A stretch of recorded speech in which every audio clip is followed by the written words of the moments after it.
celestial. Ella elegía al que sea más puro para ayudarle en su voluntad.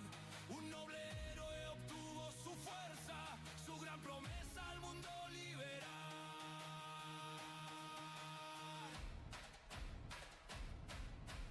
Gomu Gomu aquí, Gomu Gomu allá, Gomu Gomu en mí. Por siempre volverá. Gomu Gomu aquí, Gomu Gomu allá, Gomu Gomu. Al fin los tambores sonarán.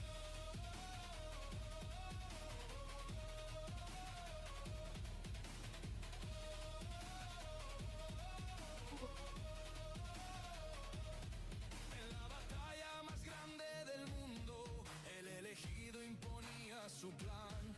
El renacer en la próxima era, su leyenda volvería a empezar. Aquella fruta surgía otra vez y el cruel imperio la quiso ocultar. Mas ella es libre y destroza cadenas, hacia el destino la iba a rescatar.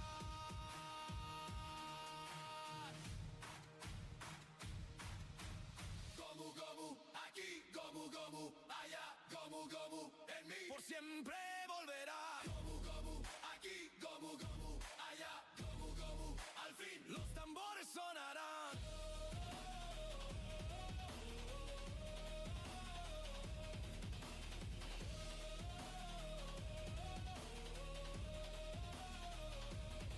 Un pelirrojo irrumpió en la tormenta, desafiando al gobierno mundial. Venció al guardia custodio del mito, él no esperaba lo que iba a pasar. Hacia una isla llevó su tesoro, en la taberna empezó a celebrar. En un descuido mordieron la fruta y era un niño el elegido real. Desde aquel día su nombre de goma, el no flotar es el precio a pagar. Pero es un niño inocente y valiente, próximamente nuestro capitán. Gomu Gomu aquí, Gomu Gomu allá, Gomu Gomu en mí. Por siempre volverá. Gomu Gomu aquí, Gomu Gomu allá, Gomu Gomu. Al fin los tambores sonarán. Continuará.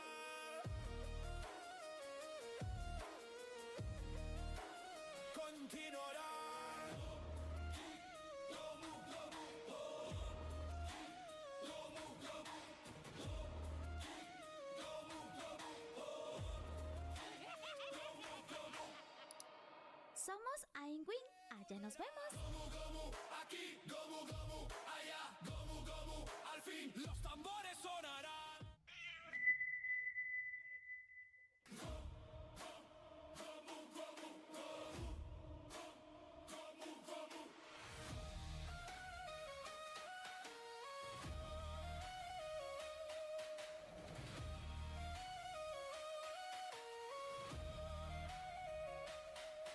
Existía una fruta prohibida que contenía un deseo inmortal.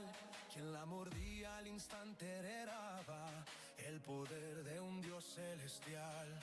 Ella elegía al que sea más puro para ayudarle en su voluntad. Un noble héroe obtuvo su fuerza, su gran promesa al mundo liberar.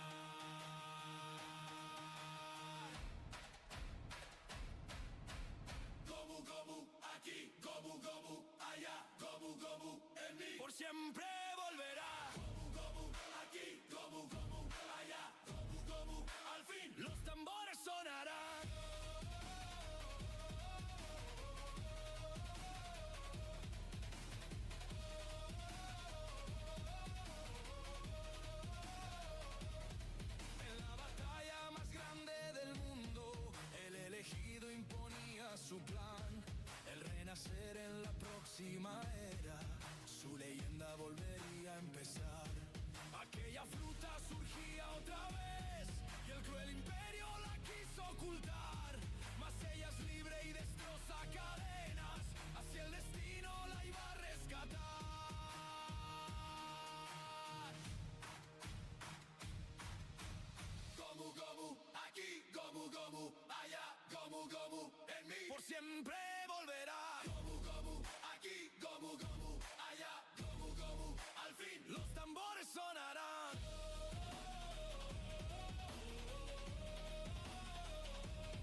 tormenta, desafiando al gobierno mundial. Venció al guardia custodio del mito, él no esperaba lo que iba a pasar. Hacia una isla llevó su tesoro, en la taberna empezó a celebrar. En un descuido mordieron la fruta y era un niño el elegido real. Desde aquel día su nombre de goma, en no flotar es el precio a pagar. Pero es un niño inocente y valiente, próximamente nuestro capitán. Gomu Gomu, aquí, Gomu Gomu, allá, Gomu Gomu, en mí por siempre volverá. Gomu Gomu, aquí, Gomu Gomu, allá, Gomu Gomu, al fin los tambores sonarán. Continuará.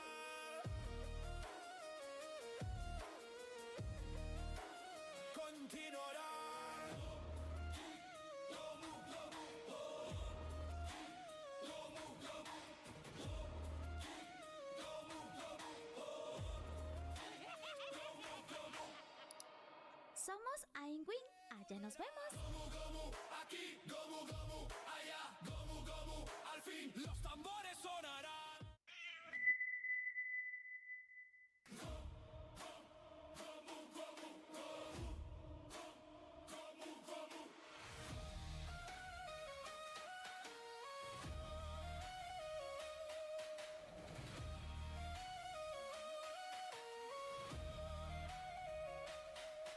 Existía una fruta prohibida que contenía un deseo inmortal.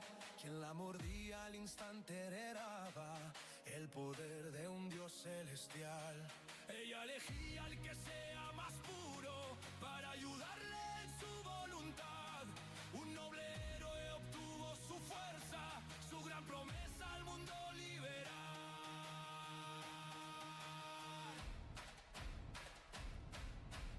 Gomu Gomu, aquí, Gomu Gomu, allá, Gomu Gomu, en mí por siempre volverá. Gomu Gomu, aquí, Gomu Gomu, allá, Gomu Gomu, al fin los tambores sonarán.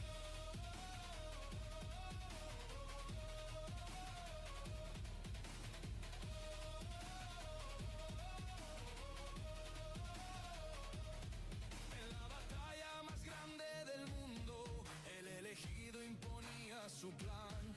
El renacer en la próxima era, su leyenda volvería a empezar. Aquella fruta surgía otra vez y el cruel imperio la quiso ocultar. Mas ella es libre y destroza cadenas, hacia el destino la iba a rescatar.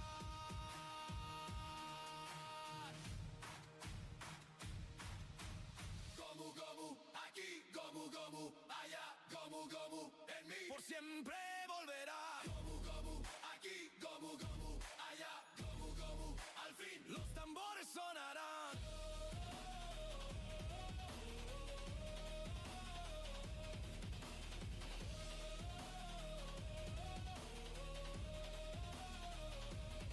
Un pelirrojo irrumpió en la tormenta, desafiando al gobierno mundial. Venció al guardia custodio del mito, él no esperaba lo que iba a pasar. Hacia una isla llevó su tesoro, en la taberna empezó a celebrar. En un descuido mordieron la fruta y era un niño el elegido real. Desde aquel día su nombre de goma, en no flotar es el precio a pagar. Pero es un niño inocente y valiente, próximamente nuestro capitán. Gomu Gomu,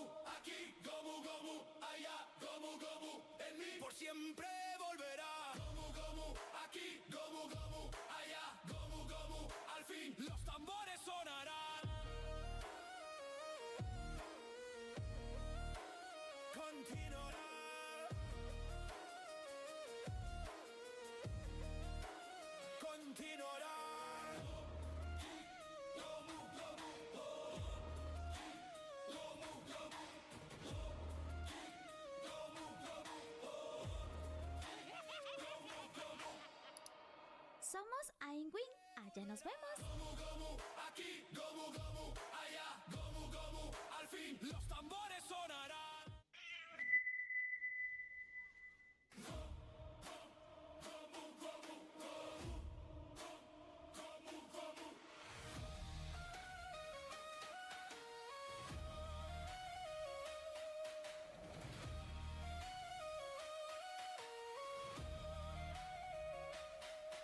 Existía una fruta prohibida que contenía un deseo inmortal.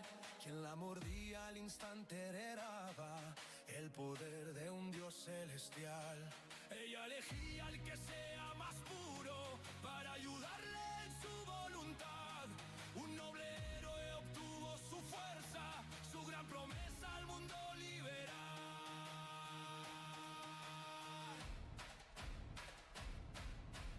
Gomu gomu, aquí, gomu gomu, allá, gomu gomu, en mí por siempre volverá. Gomu gomu, aquí, gomu gomu, allá, gomu gomu, al fin los tambores sonarán.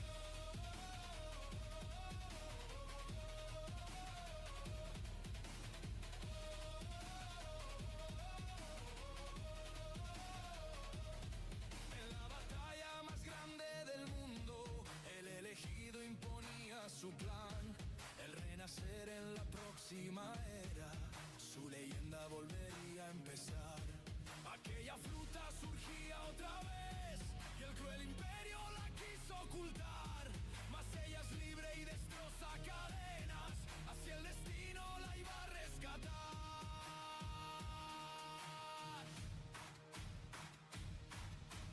Gomu gomu, aquí, gomu gomu, allá, gomu gomu, en mí por siempre volverá. Gomu gomu, aquí, gomu gomu, allá, gomu gomu, al fin los tambores sonarán.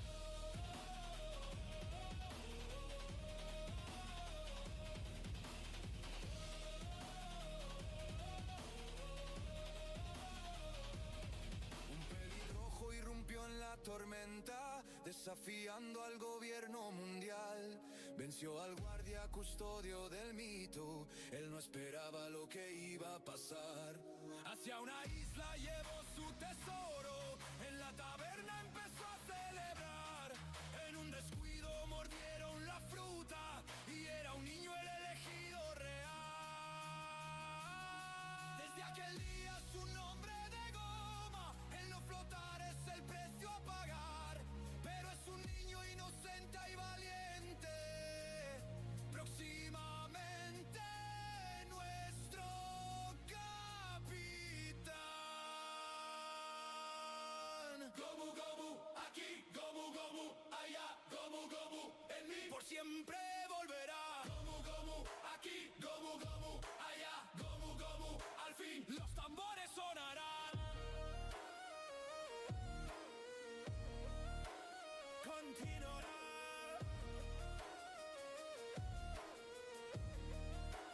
Continuará. Gomu gomu, gomu gomu, gomu gomu.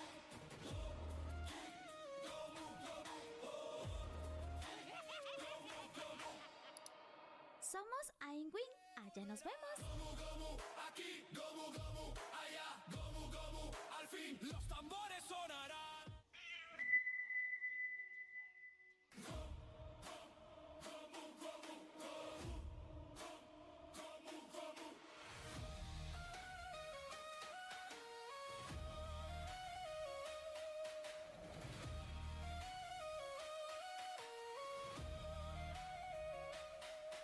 Existía una fruta prohibida que contenía un deseo inmortal. Quien la mordía al instante heredaba el poder de un dios celestial. Ella elegía al que sea más puro para ayudarle en su voluntad. Un noble héroe obtuvo su fuerza, su gran promesa al mundo liberar.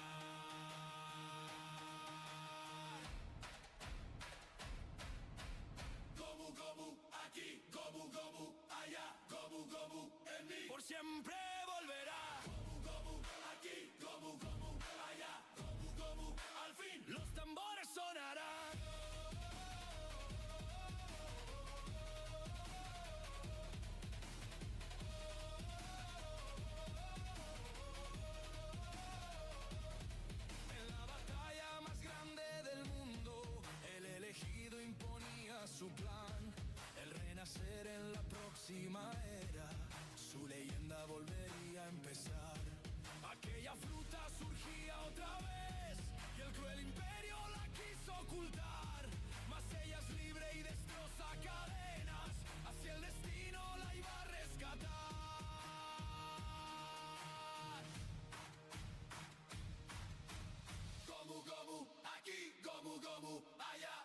Gomu en mí. Por siempre volverá. Gomu Gomu aquí, Gomu Gomu allá, Gomu Gomu al fin. Los tambores sonarán.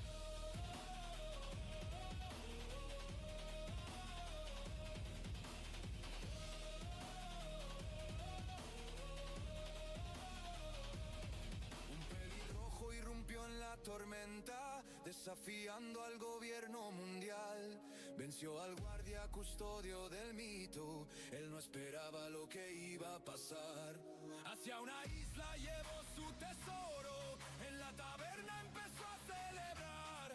En un descuido mordieron la fruta, y era un niño el elegido real.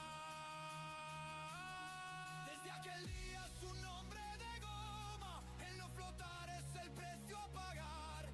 Pero es un niño inocente y valiente, próximamente nuestro capitán. Gomu Gomu aquí, Gomu Gomu allá, Gomu Gomu en mí. Por siempre volverá. Gomu Gomu aquí, Gomu Gomu allá, Gomu Gomu al fin. Los tambores sonarán. Continuará.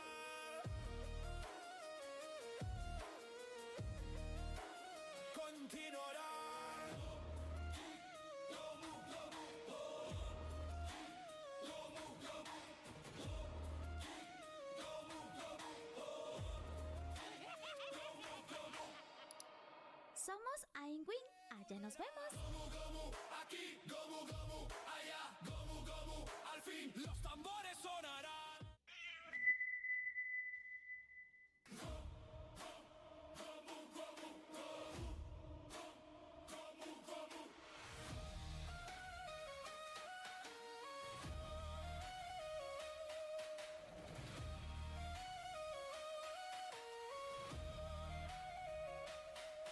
Existía una fruta prohibida que contenía un deseo inmortal. Quien la mordía al instante heredaba el poder de un dios celestial. Ella elegía al que sea más puro para ayudarle en su voluntad. Un noble héroe obtuvo su fuerza, su gran promesa al mundo liberar.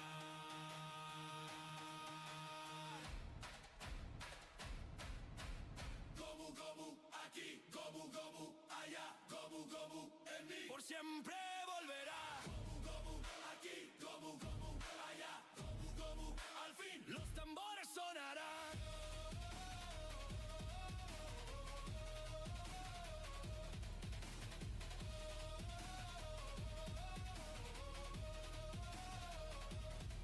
En la batalla más grande del mundo, el elegido imponía su plan.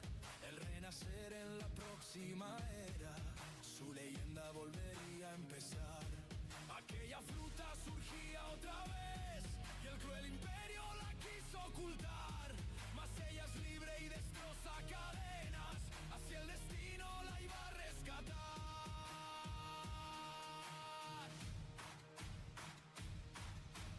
Gomu Gomu aquí, Gomu Gomu allá, Gomu Gomu en mí. Por siempre volverá. Gomu Gomu aquí, Gomu Gomu allá, Gomu Gomu al fin. Los tambores sonarán.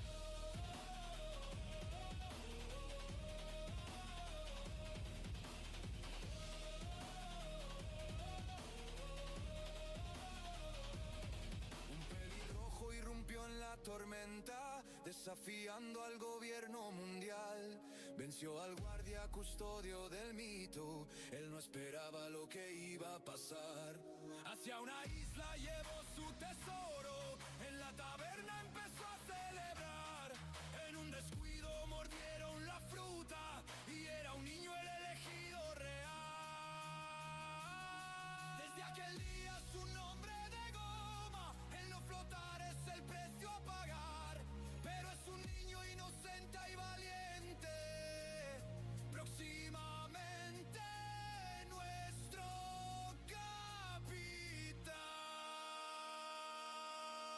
Gomu Gomu aquí, Gomu Gomu allá, Gomu Gomu en mí.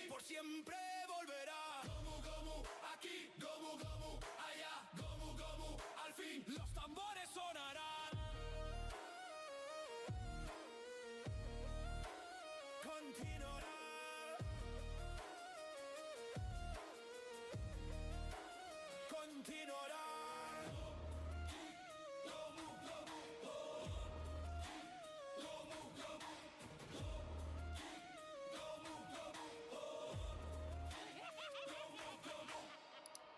Somos Ingin, allá nos vemos. Aquí, allá, al fin los tambores sonarán.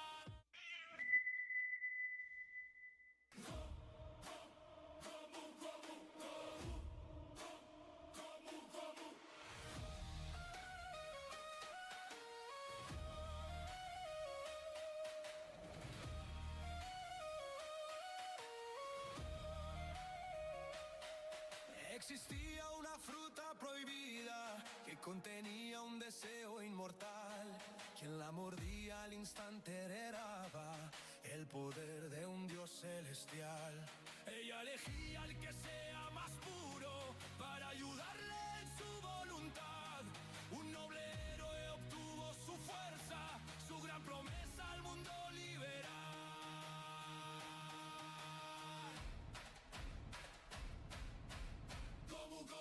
Aquí, allá, en mí. Por siempre volverá.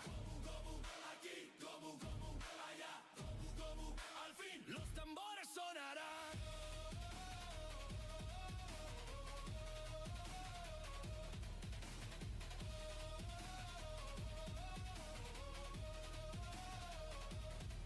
En la batalla más grande del mundo, el elegido imponía su plan. El renacer en la próxima era, su leyenda volvería a empezar. Aquella fruta surgía otra vez y el cruel imperio la quiso ocultar. Mas ella es libre y destroza cadenas, hacia el destino la iba a rescatar.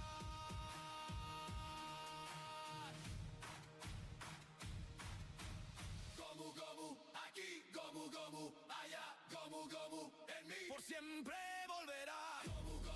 Aquí, allá, al fin los tambores sonarán.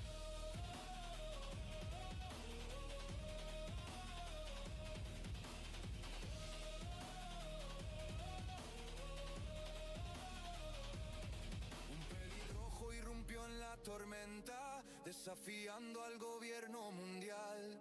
Venció al guardia custodio del mito, él no esperaba lo que iba a pasar. Hacia una isla llevó su tesoro, en la taberna empezó a celebrar. En un descuido mordieron la fruta y era un niño el elegido real. Desde aquel día su nombre de goma, en no flotar es el precio a pagar. Pero es un niño inocente y valiente, próximamente nuestro capitán.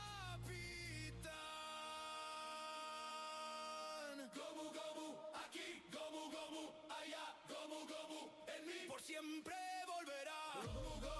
Aquí, allá, al fin los tambores sonarán. Continuará.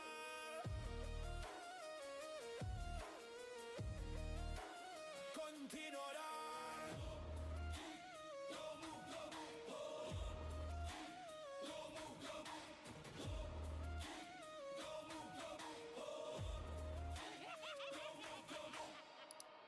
Somos Ingin, allá nos vemos. Aquí, allá, al fin los tambores sonarán.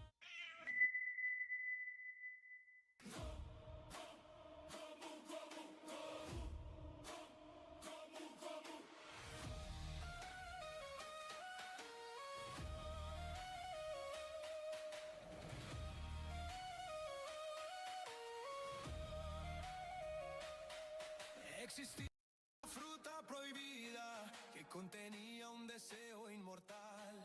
Quien la mordía al instante heredaba el poder de un dios celestial. Ella elegía al que sea más puro para ayudarle en su voluntad.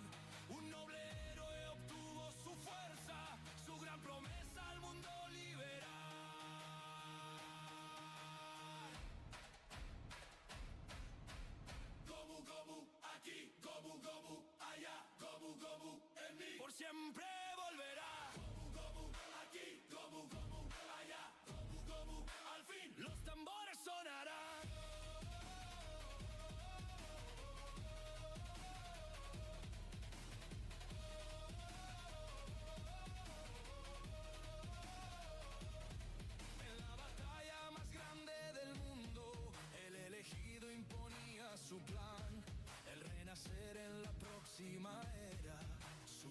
leyenda volvería a empezar. Aquella fruta surgía otra vez y el cruel imperio la quiso ocultar. Mas ella es libre y destroza cadenas, hacia el destino la iba a rescatar.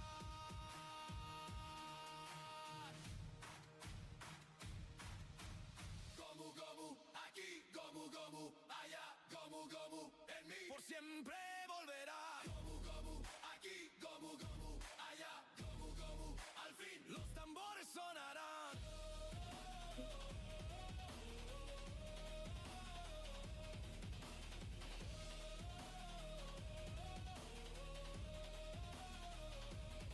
Un pelirrojo irrumpió en la tormenta, desafiando al gobierno mundial.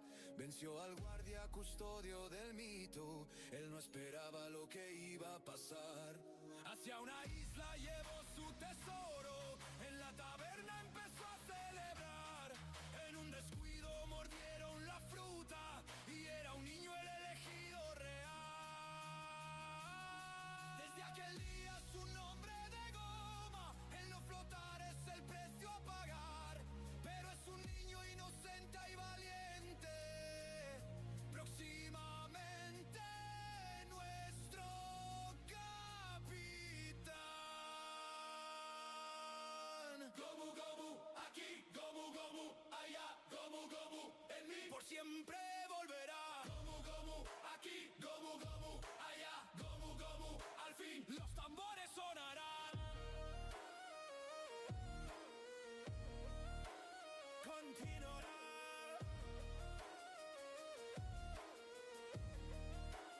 Continuará. Gomu Gomu, Gomu Gomu, Gomu Gomu, Gomu Gomu. Somos Ingin, allá nos vemos. Gomu Gomu, aquí, Gomu Gomu, allá, Gomu Gomu, al fin los tambores sonarán.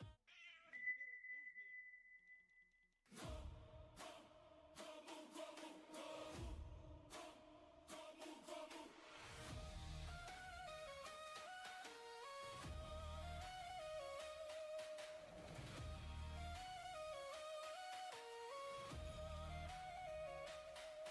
Existía una fruta prohibida que contenía un deseo inmortal. Quien la mordía al instante heredaba el poder de un dios celestial. Ella elegía al que sea más puro para ayudarle en su voluntad. Un noble héroe obtuvo su fuerza, su gran promesa al mundo liberar.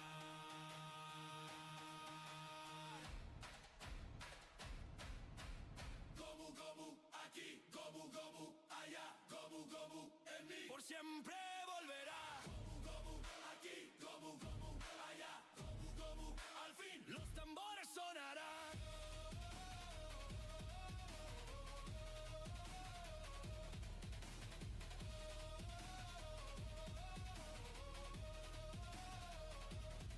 En la batalla más grande del mundo, el elegido imponía su plan, el renacer en la próxima era, su leyenda volvería a empezar. Aquella fruta surgía otra vez y el cruel imperio la quiso ocultar. Mas ella es libre y destroza cadenas, hacia el destino la iba a rescatar.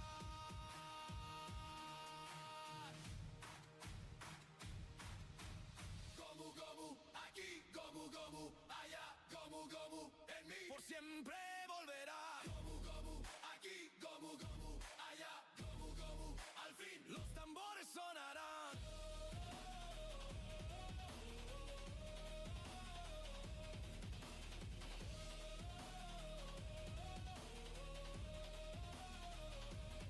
Un pelirrojo irrumpió en la tormenta, desafiando al gobierno mundial.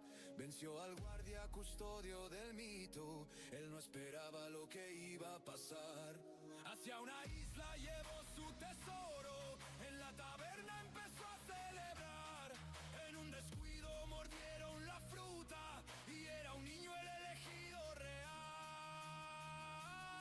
Desde aquel día su nombre de goma, el no flotar es el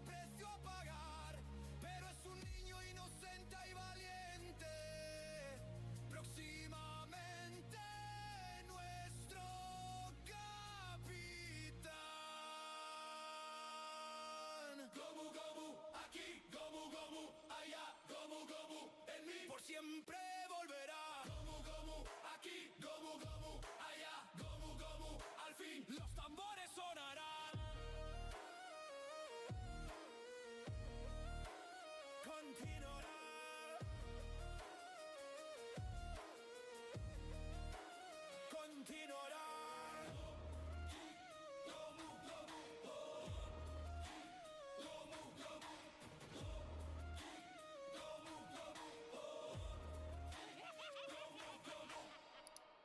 Somos Ingin, allá nos vemos. Gomu gomu, aquí, gomu gomu, allá, gomu gomu, al fin los tambores sonarán.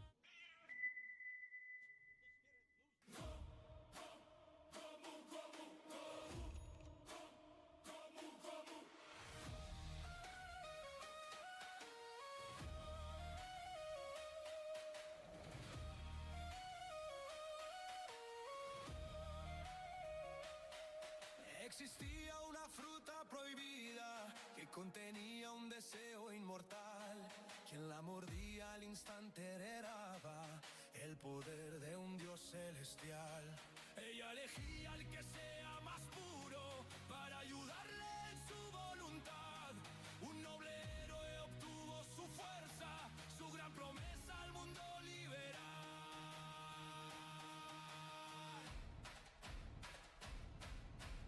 Gomu gomu, aquí, gomu gomu, allá, gomu gomu, en mí. Por siempre volverá. Gomu gomu, aquí, gomu gomu, allá, gomu gomu. Al fin los tambores sonarán.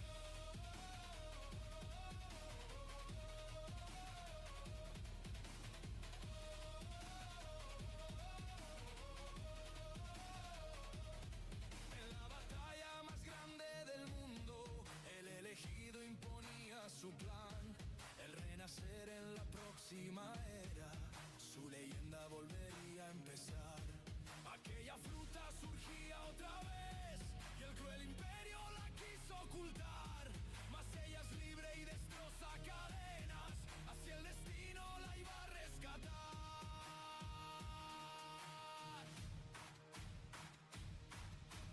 Gomu gomu, aquí, gomu gomu, allá, gomu gomu, en mí. Por siempre volverá. Gomu gomu, aquí, gomu gomu, allá, gomu gomu. Al fin los tambores sonarán.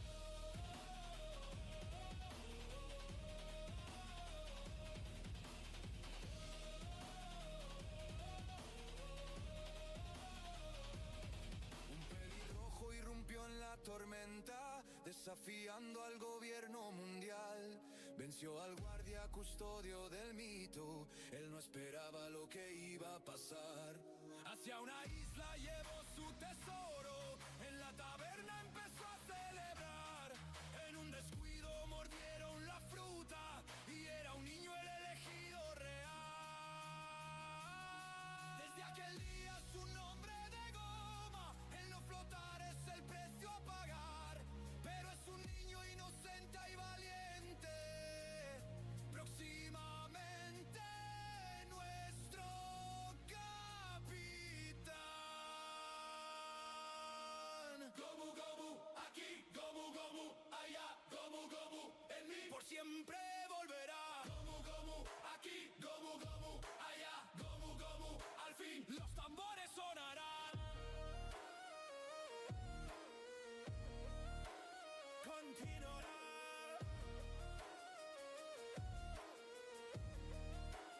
Continuará. Gomu gomu, gomu gomu,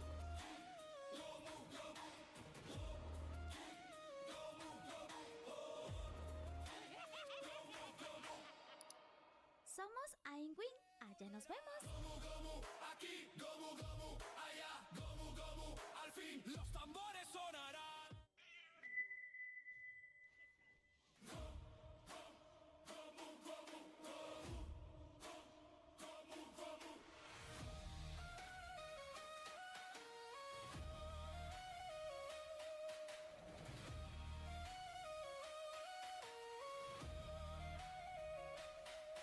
Existía una fruta prohibida que contenía un deseo inmortal.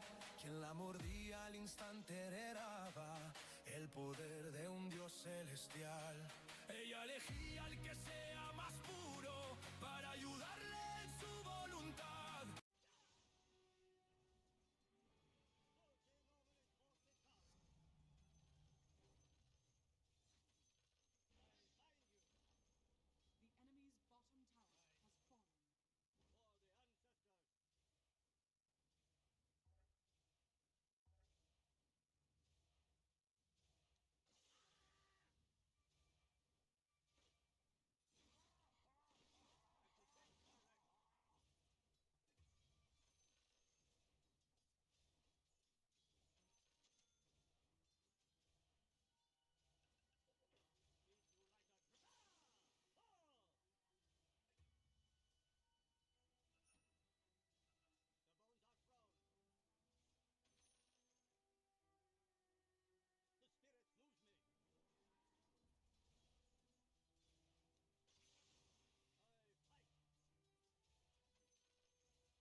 siempre volverá. Gomu, gomu, aquí, gomu, gomu, allá, gomu, gomu, al fin los tambores sonarán.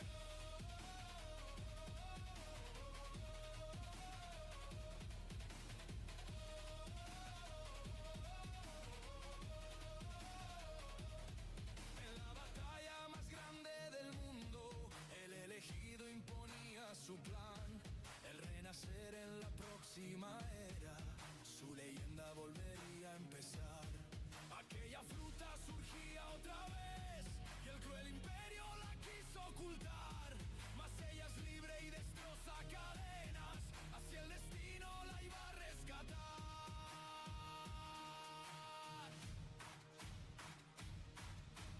Gomu, gomu, aquí, gomu, gomu, allá, gomu, gomu, en mí, por siempre volverá. Gomu, gomu, aquí, gomu, gomu, allá, gomu, gomu, al fin los tambores sonarán.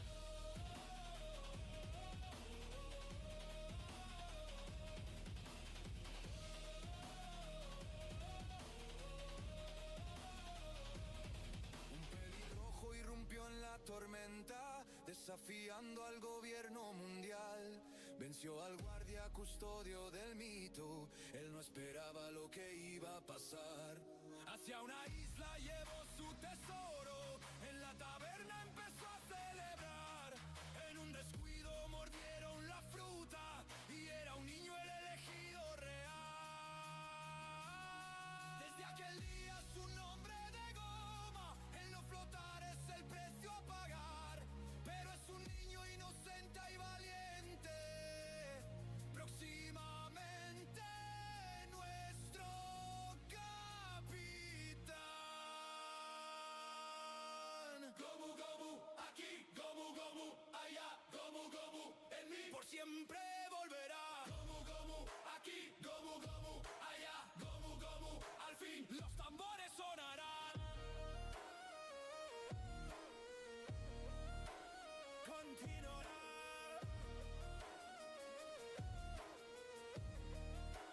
Continuará. Gomu, gomu, oh. Gomu, gomu, oh. Gomu, gomu, oh. Gomu, gomu. Somos Ingin, allá nos vemos. Gomu, gomu, aquí, gomu, gomu, allá, gomu, gomu, al fin los tambores sonarán.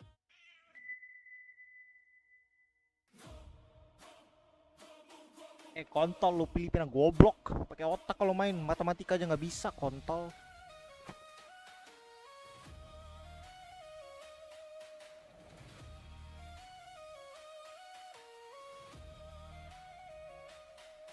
Existía una fruta prohibida que contenía un deseo inmortal.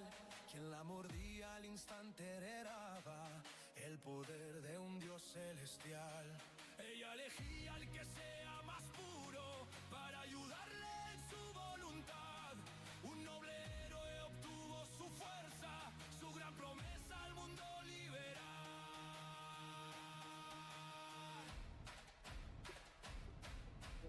Gomu, gomu, aquí, gomu, gomu, allá, gomu, gomu, en mí, por siempre volverá. Gomu, gomu, aquí, gomu, gomu, allá, gomu, gomu, al fin los tambores sonarán.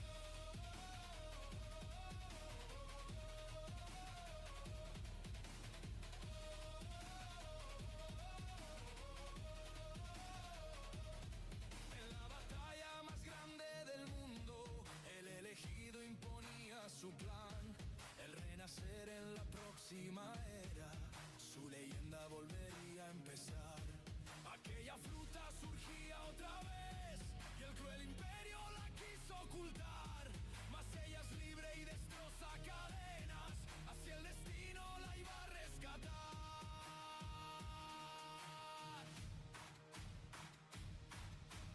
Gomu, gomu, aquí, gomu, gomu, allá, gomu, gomu, en mí, por siempre volverá. Gomu, gomu, aquí, gomu, gomu, allá, gomu, gomu, al fin los tambores sonarán.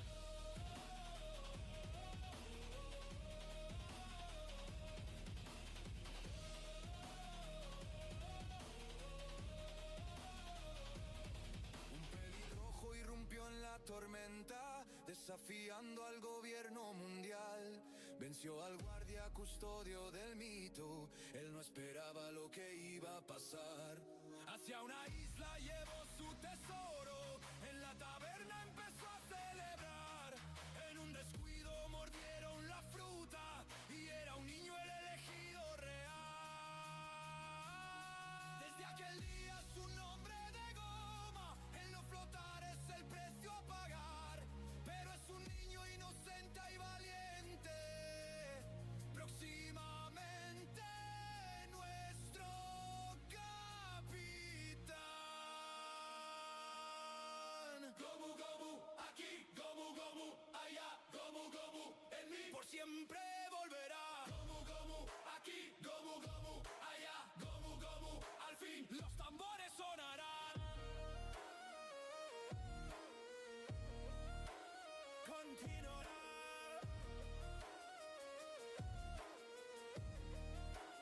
Continuará.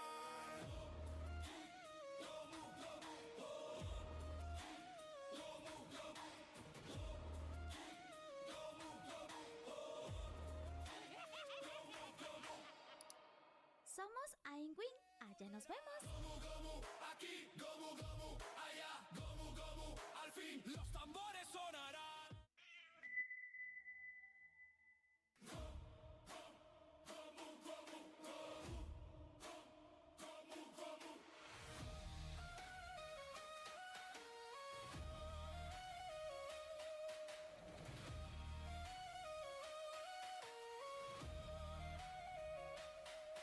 Existía una fruta prohibida que contenía un deseo inmortal. Quien la mordía al instante heredaba el poder de un dios. Exactly. Yeah. No, I'm feeling good about it. I'm a bit of a Pugna hater, Okay. as I've said. I feel like I do think he's good, but I think he's hard to win with. But snaking, I think, is probably the best Pugna. So he gets the pass for me. A loud Pugna picker. Allowed. APP. Not loud, but a loud. Yes, That's correct. what you're saying. Yes. Cool. All right, got to pause here right at the beginning. Mate, tipping Skeeter. Any other words going on at the beginning? They didn't say mode kill on me. They killed him enough last game, apparently. Five Oh, times. okay, that makes sense. Yeah, they really hurt his KDA. The KDA, like 90 day one to stay a little bit of a different situation. Does decide to go for the last pick, Lifestealer, which feels like, as Fear was saying, the perfect pick, has an answer to everything. Even this sort of dreaded Shadow Demon Mirana combo that's been around as long as everybody's been playing Dota. That's right. It's an ancient tactic. Written down on forums before there was anywhere else to write. Strange websites with cool taglines at the end of everything that you typed. Is that You know, what's going on? On forums? Yeah, I come think on. You know, like the little nameplates they'd have. It would have like the date of when you did it. And all Oh, that, yeah, You okay. know? See, I only got into it basically when Reddit was around. I'm Well, not I old just school mean, you know, enough. the whole internet. Oh, was I just see. forums, you know? God, I can see And you what had your mean little now. icon and you had your little thing. Yeah, that makes sense. Okay. All right, smoke on smoke. Or you had really cringe music lyrics on your messaging, I think you're just talking about MySpace now. which would have been an app, we'd call it now, but back then they were just programs. Yeah. You know? Okay, that makes sense. Dude, I think somebody's going to die. I think it's going to happen. It might be XM if he's not careful. That's Coming a up the dangerous river. walk-up. XXS looking for the block. No, they're not going to get it. Wasn't Shaker 9-1 this morning when we were showing the stats? Yeah, Is that right? absolutely gross. Wow. I mean, the panel going against the Shaker. Which is kind of crazy. Yeah, that's a good point. I hadn't thought about that. And XXS, well known for his prowess on this hero. That being said, I have not seen an offlane Shaker personally. I don't know how many there were. I've only seen the mid Shaker. Didn't we see Collapse play one? Am I crazy? I don't think so. Maybe not. Regardless, they go through the gate. Won't be any early prison into Arrows shenanigans coming in at this point, although they are sending 3 up top right now, so Falcons, yeah, there's no way that they look for anything. He's just going to TP out of there, so that's fine. Crypt blocks off the camp, and they're off to the races. Yeah, we were talking about the potential for these like really dangerous lanes you heard the panel talking about because like, oh, the Shadow Fiend looks so vulnerable. What if it's like the Miranda support and everything? And then we wind up with some pretty chill lanes overall, I'd argue. If anything, it's more hazardous for the offlaner. In the Shaker is probably the one who's most likely to have a bit of a bad time, perhaps, between like decrypt plays and just getting poisoned a bunch. But overall, I feel like we're just going to be farming a lot, which is very similar to last game. Last game was super quiet in the early parts. Yes. Yeah, it's, I don't know, we didn't really, I think we had 10 kills or something by like 15 minutes. Or maybe even more than that, probably. Yeah. But it's been a bit of a slower pace, and like, we're sort of thinking that this is probably going to be a little bit quicker around the map, you would imagine, for Falcons. At least once they start getting their things underneath it. I'm not sure if Maureen would switch up the build to go away from the Aghanim Scepter. It feels like he's still pretty well set in that position. But it could definitely be interesting, though. I feel like there would be a line where you go Helm and you connect towards like the Magnus lane and stuff. I think that could be really strong. But yeah, I could equally just see him going Ags again. Here, top crit, forcing back Ame for a second. And Amar set to be the playmaker in this game, playing on that Magnus. I'm also, of my hero opinions, I'm a Snapfire truther. Okay. I always love this hero. I think she's very cool. I think she's always been pretty solid, generally well underrated, and consistently just extremely good when you get the ulti. It's just, I think it's probably the easiest support in the game to get a kill once you hit 6. Well, it does also, though, mean that that sort of value of the Wisdom Rune goes up massively. We saw them put some pretty big emphasis on that for Falcons to make sure that Crit could get a little bit of a better timing on his Nyx Assassin that he was playing on. This time around, be surprised if he ends up leaving that often to sort of sack away his experience as a king. This is the Pugna danger, I call it, because you're so fast that you get cocky. Yeah. It's like when your ally dies because they have a haste rune. Pugnas are just like that all the time because they have no boots and they run at 330 and they feel invincible. Right, that makes sense. You know, like Shadow Demon buys boots and he's 5 MS faster than Pugna. That just doesn't seem fair. That is a little bit insane. X-Nova takes some hits from Crit in contention for that Lotus. And gets off to the races again, trying to get some separation before the damage comes in all the way. Radiant structures are fortified. But yeah, steady state to this one. Can see in the mid lane, at least so far, Shadow Fiend with a slight edge. And XM a little bit lower on the HP pool because of it. Does have his bottle currently backpacked, and they're trying to whittle X-Nova down for a kill here. I can see it. I see it in their eyes. You know, he's throwing some little shredders at him. They're just waiting for the cookie. He's only got one leap right now, but another coming soon. Pretty dangerous. And then in the meantime, you can see over in the Dire Triangle, they are already beginning to build up the stacks. Now, they are going to have to deward that hard camp, but do already have one of the ancient stacks. It's going to be pretty pivotal for the acceleration of farm in the later stages of this one. Yeah, you got to think that goes to the Shaker as well, particularly in the off lane, right? Yeah. Like, needs some help. I'm sorry. Does that say 5 already for Beastmaster? Yeah, that's crazy. He's just doing it. Damn, that boar is crazy. It's really nice. Stacked up the medium camp, now is heading on over to the triangle for himself. Maureen building up a piggy bank. What a hero. That's absurd that he's even on last hits and has 5 camps stacked. I know. This might be a good strategy. Pretty crazy. There he goes. Can just go and take it down. Now Amar will get hit a few times. Like you talk about it, can see how it's getting close on X-Nova. He's no regen. It's that buckshot, eh? Well, also having the Empower on him. Jeez, he's having that passed over. That hurts. Wait a minute, XM actually playing over here, wanted to soak some of that XP, and actually steals a last hit too from the Beastmaster. So taking away the stacks. Okay, nice ward. This is very good. Very cool. Adjusting as to the previous Beastmaster plays. There we go. They're going for Ame. I thought it would be X-Nova, but I mean, nice if they could manage to bring him down, and they will. Crit gets that first blood. No glancing below. Can even turn into more if they want to. X-Nova still taking some punches, but a third stack, it's not quite enough to bring down Amar. Nice wow. one there, helping out. Now gonna bring out the salve. And there's no more mana here. I mean, they've got arrow back up. They'd have more poisons, but they're out of resources, so Crit might get away with this one. Although X Nova's thinking about trying a big play. Maybe stun into arrow here potentially, but I can't find a line. Yeah, hard to make that work. So X Nova able to keep them back off the creep wave. You can see Maureen making the move in to mess with the stacks that XG were building up as some of his were stolen away. Wise, get some revenge here. Yeah. Now rotating down with Roar towards XXS and an Arcane Rune here.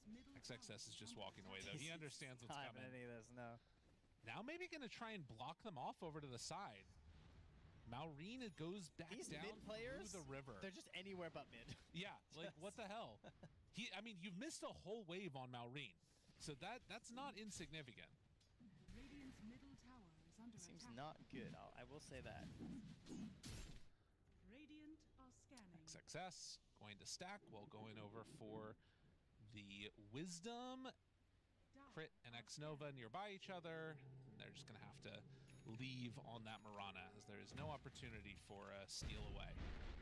Yeah, XXS will return to his own little piggy bank.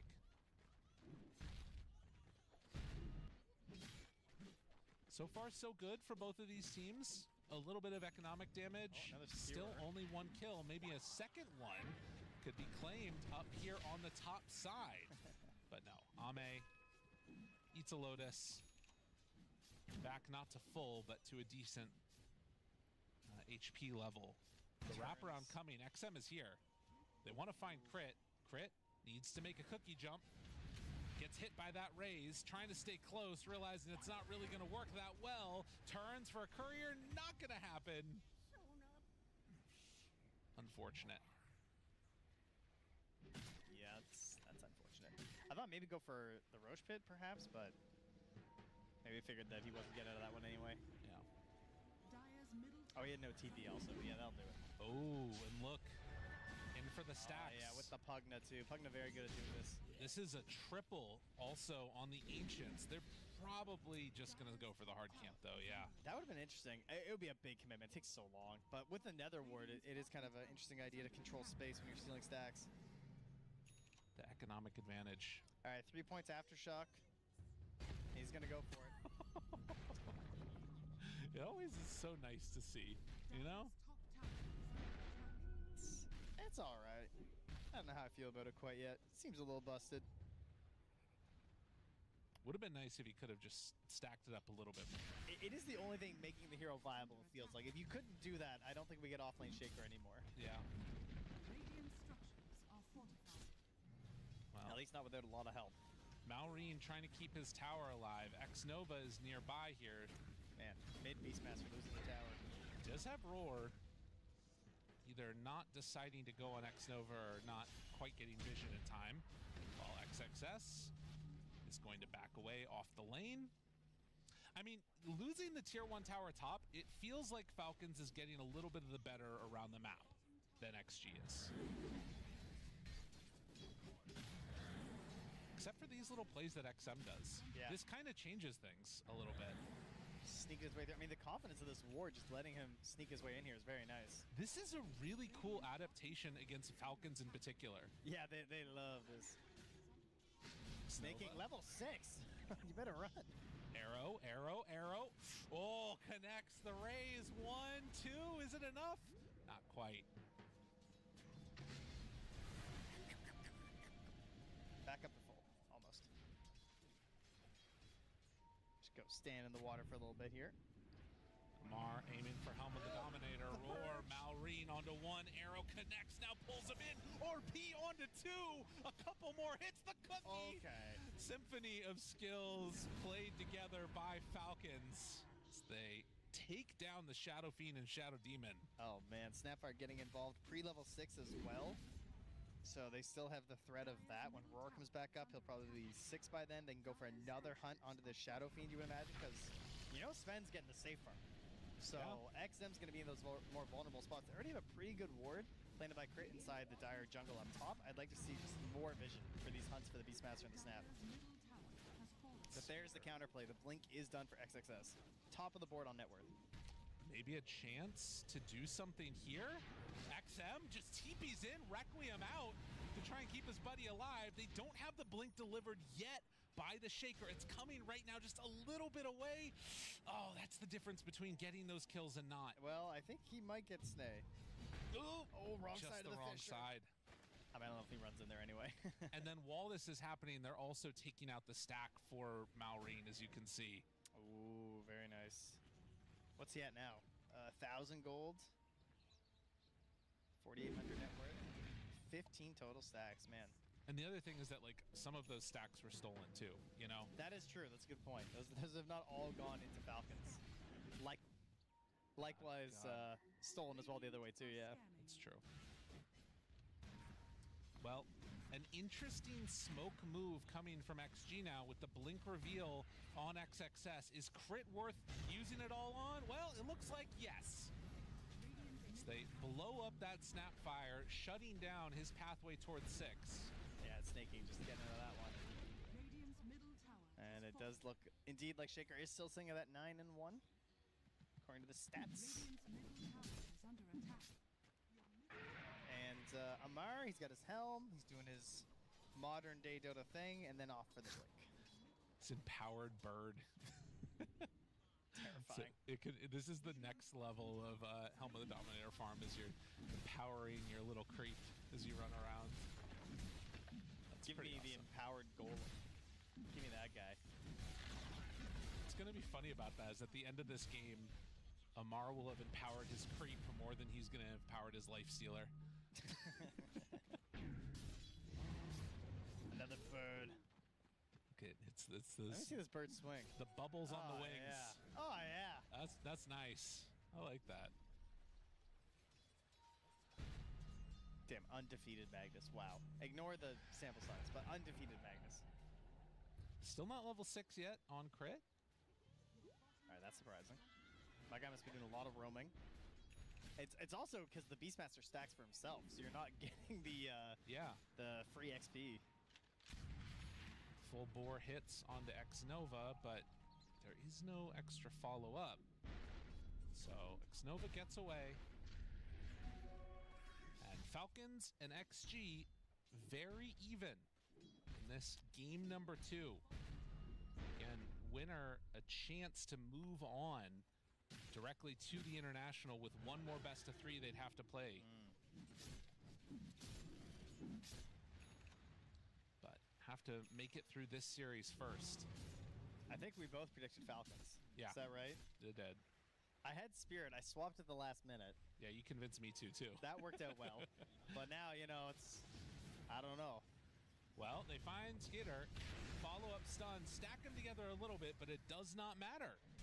Ame finds a clutch kill in an important moment in this game. Yeah, and you heard the panel talking about the life stealer and why it does do well later in the game. This idea of just Sven gets really big, but eventually you don't get burst down by him. You munch on his HP. Well known that in the early game the matchup isn't quite so great. You know, if you get stunned, you do get chunked down pretty fast by this Sven because he tends to be allied with a lot of additional stuns for follow up and stuff. So is under attack. very important that you manage to either dodge with the infest or find your way out with a rage. Tower is under They run away as there was the Moonlight Shadow coming in. XM manages to kill off the creep. Bottom tower is under attack. And back to the farm race as they go. And Falcons, they will stack up some more and finish off the Aghanim Scepter on Maureen. Still has raindrops in hand, a blink dagger done on Mag. This is a big timing for them. Yeah, it's definitely go time. Although Skitter, he's very close to a Radiance. If he hadn't gotten killed right there, this would have been everything working together in perfect concert. Oh, look, they're not going to bring Malrine. He's going to stay at the Ancients, it looks like, and not join this smoke. XM Oh, shows. XM, that's a big one. Amar finds him, pulls him in. X-Nova, any way to stop it. They think about the RP, drop it now, and it's enough to find the kill. Man, X-Nova can just sit there and watch. No way to help. Could not find a play. And, of course, early game Shadow Demon, not a very reliable save. Later, Aether, Blink, sure. You might get a little bit of help there, but not there. 15 minutes because this Beastmaster Aghanims, we are heading into the Roche Pit. They don't have RP, but no Shadow Fiend makes this a pretty hard contest. Also, XXS didn't have mana, so had to go back to base. Does not have a TP to get out there in time, so it will just be a Roche going the way of Falcons, which signals probably going their direction for the next 5 minutes.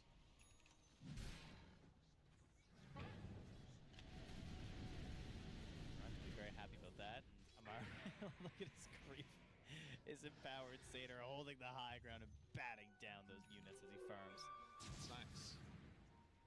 Ame running away from the Lifestealer. Is getting close, but not quite there. You can see Skitter still just playing it safe, even though they've got that Aegis. Does not want to get caught out and have his farm shut down anymore. Do you think we'll get any Radiance shenanigans from the Shao Demon? Ooh, that's You an know, interesting idea. It's pretty good. Doesn't hurt too much to steal that. Of course, you kind of have to play defensively, so Right.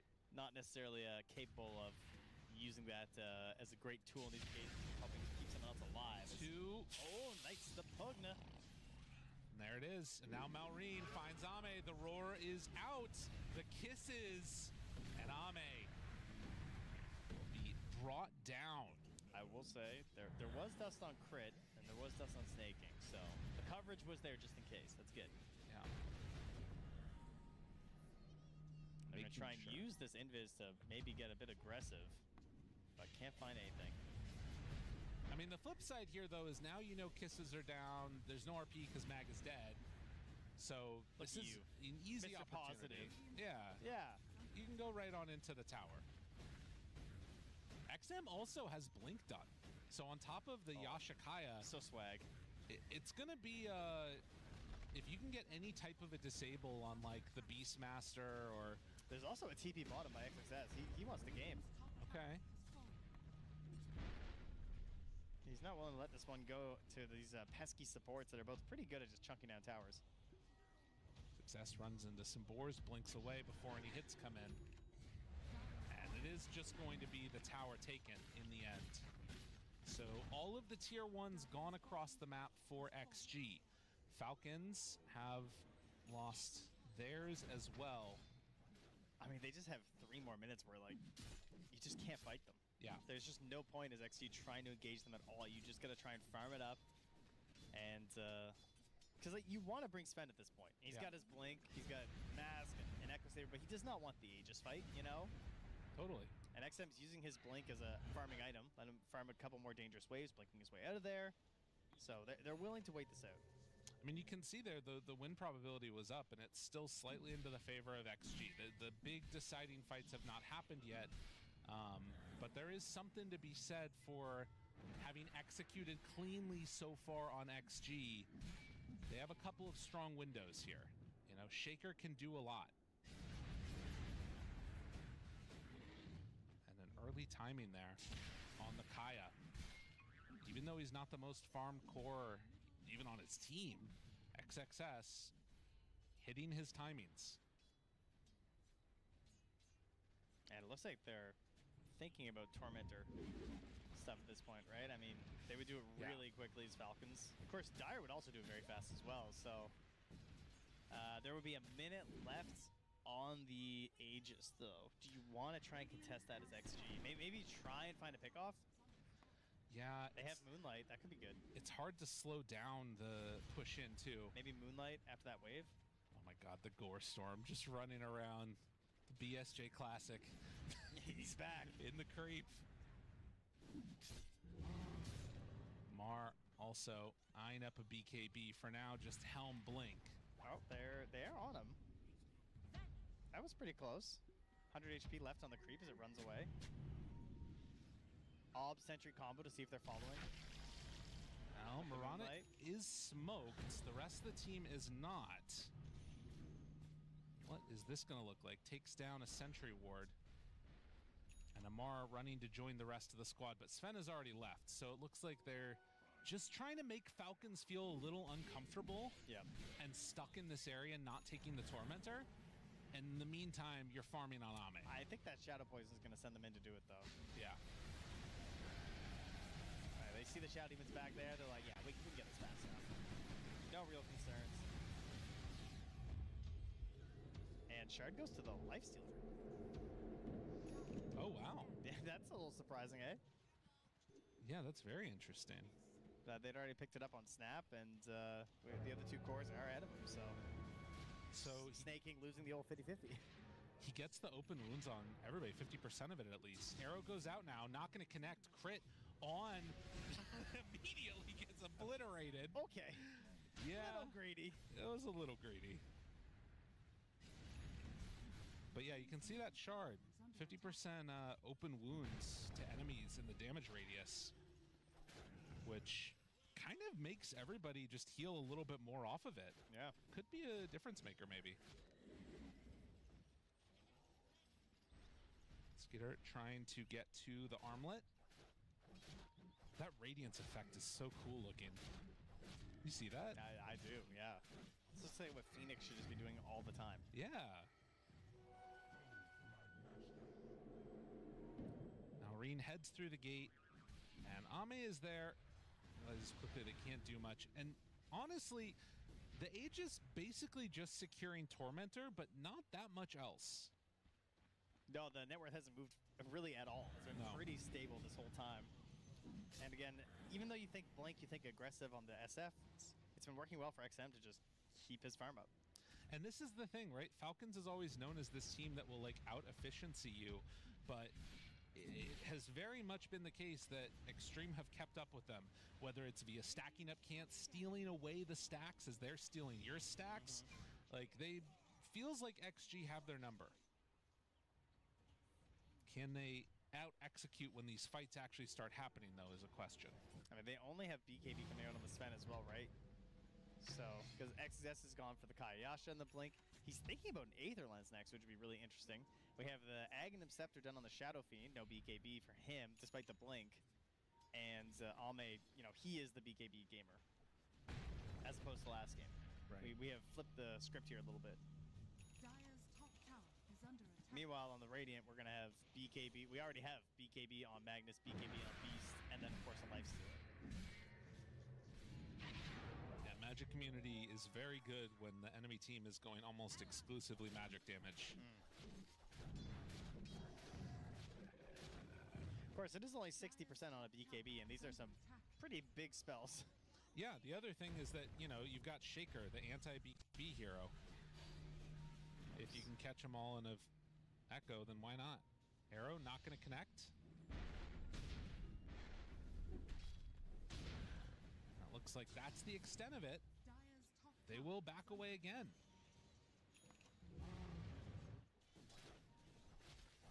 Maybe they're waiting again for Skitter like to get a Sanjanyasha for himself before they really want to fight. Oh, okay. Crit. Again found and killed. The ward down, catching him as soon as he showed up there.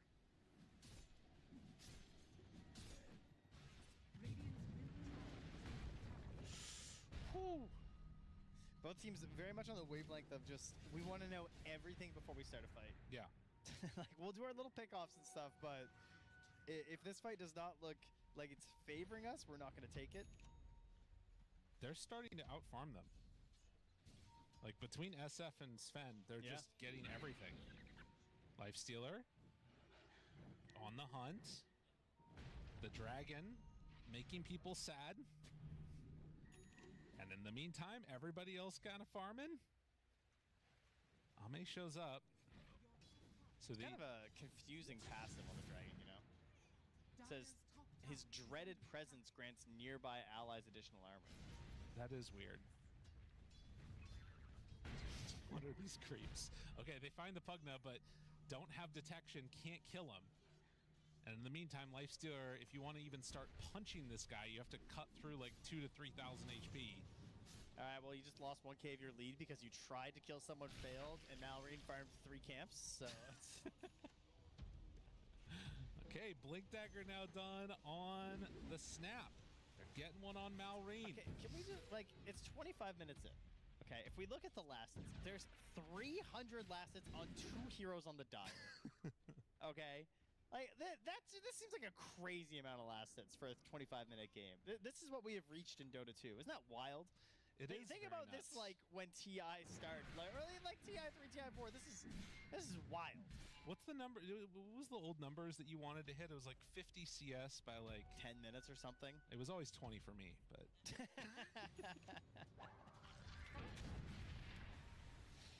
Yeah, we're past that now, I think.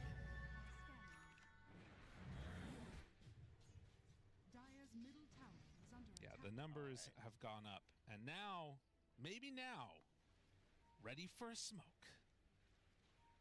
They do not have their life stealer. It's pretty far away. He's gonna have to make his way over, grab a creep perhaps. Oh yeah, he's bringing with the prowler.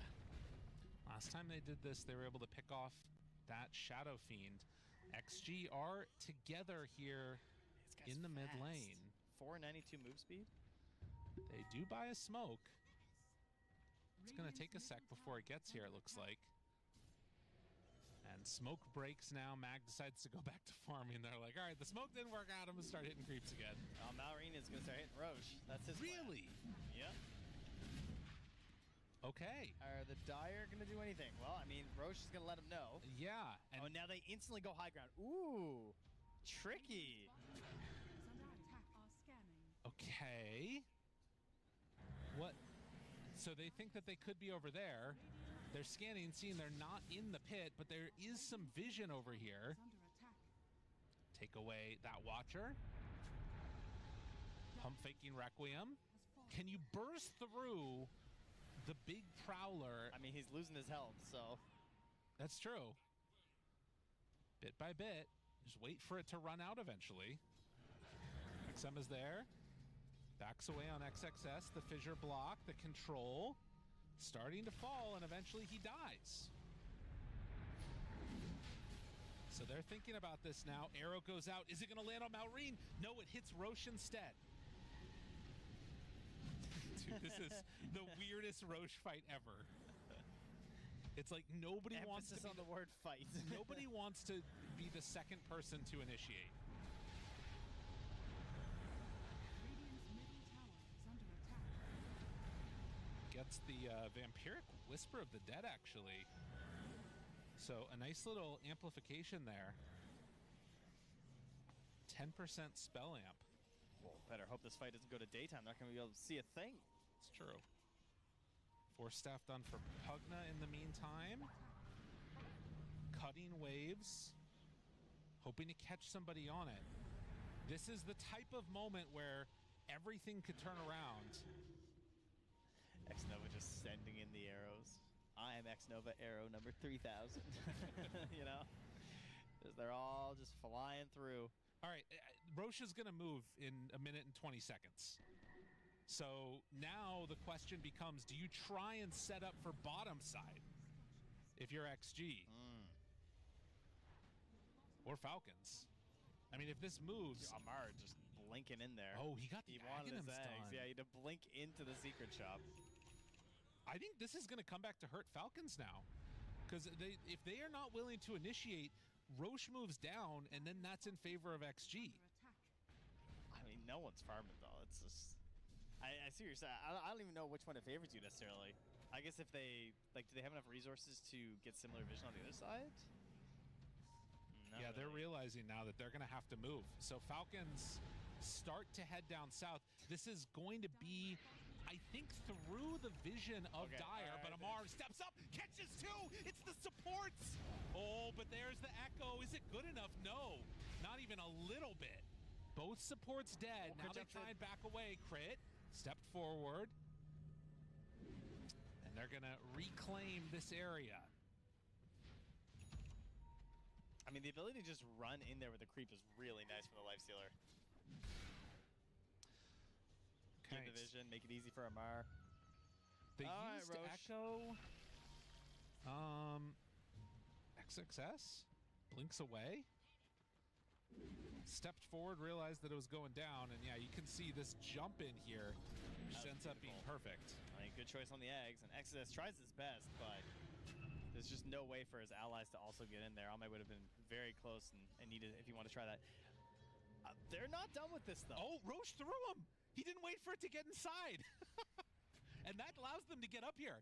Crits up on the high ground. They do a vision. Maybe care for arrow, not quite gonna connect. There's the leap back. Now trying to storm high ground. Amar, jump forward, finds one again. It's another dead Mirana potentially. XM immediately gonna pop the ulti, but Ame starts to hit. He's stunned, he's controlled. Do they have enough to keep him alive to turn the hit? The punches, he's strong enough. They take down Skitter. He does lose his life for it, but everybody else has to run away now. All right, they're buying back though. Success. Hits onto Snake King. XM finds him. Force staff to try and get away. Ethereal form, a couple more punches. Malrine jumps in, disrupted immediately by Xingqiu, and now the arrow is not going to connect, and instead they kill off the Shadow Fiend. There goes a chance to Roche. Oh, wow. Good block. The arrow blocked by a boar. And that kept alive Malrine. That could have been tragic. I think that's it. I mean, that's enough, eh? Like, Malrine goes down, but I mean, they can't Roche on the Dire. You can't Roche on the Dire, can't Roche on the Radiant. Roche isn't dying here. This has been a 4 to 5 minute Roche fight. It's very torturous for poor Roche, because he knows it's coming eventually. Oh, They're yeah. just delaying the inevitable. Making him think about it more. And still, less than 1,000 gold separating the two teams. I just noticed here on the buyback, he has plus 2,539. He has 4,000 gold on Shadow Fiend. Buddy, make a choice. I mean, he doesn't know what he needs. It's tough.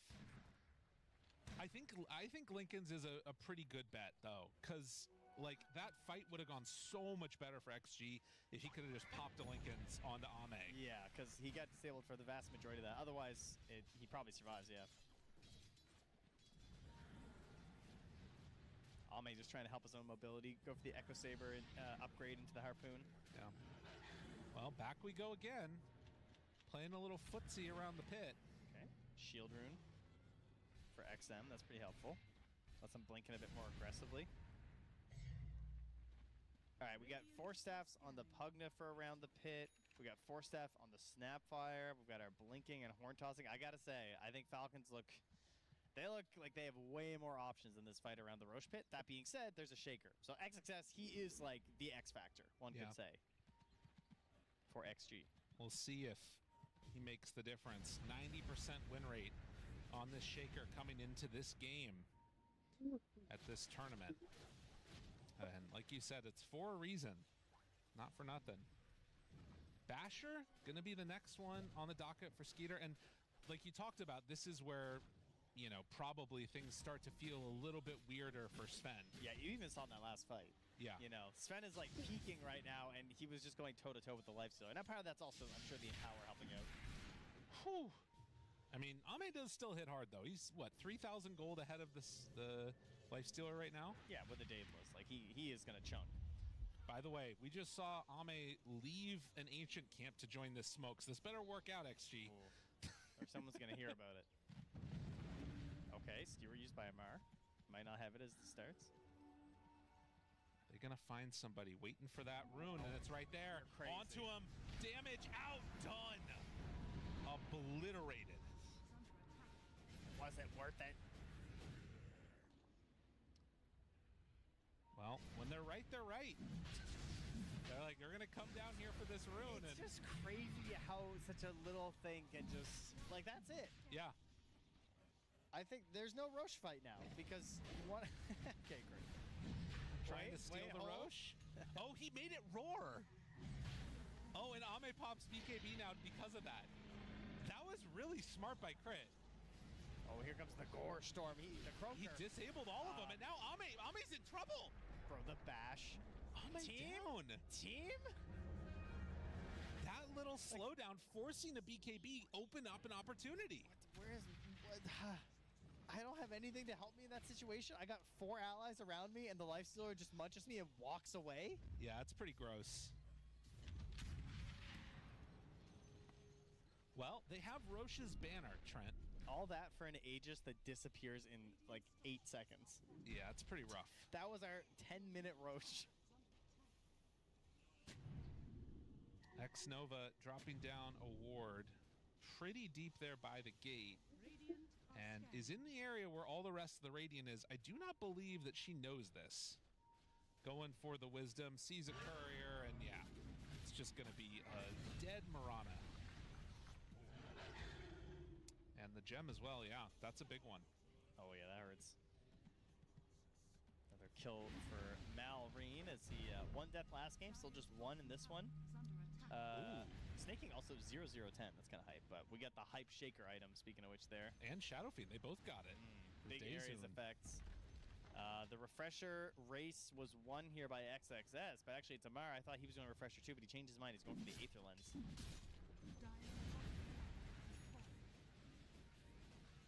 So a very big Requiem of Souls. Tormentor going down very quickly here. And it's worth noting too, like in that last game, I felt like we never really saw the full strength of the Storm Spirit. Like he wasn't doing, I feel like, as much damage. He was kind of just that one to set everything else up for Ame. In this game, it really feels like, you know, SF and Earthshaker are these big core heroes that are dealing massive damage. Yes.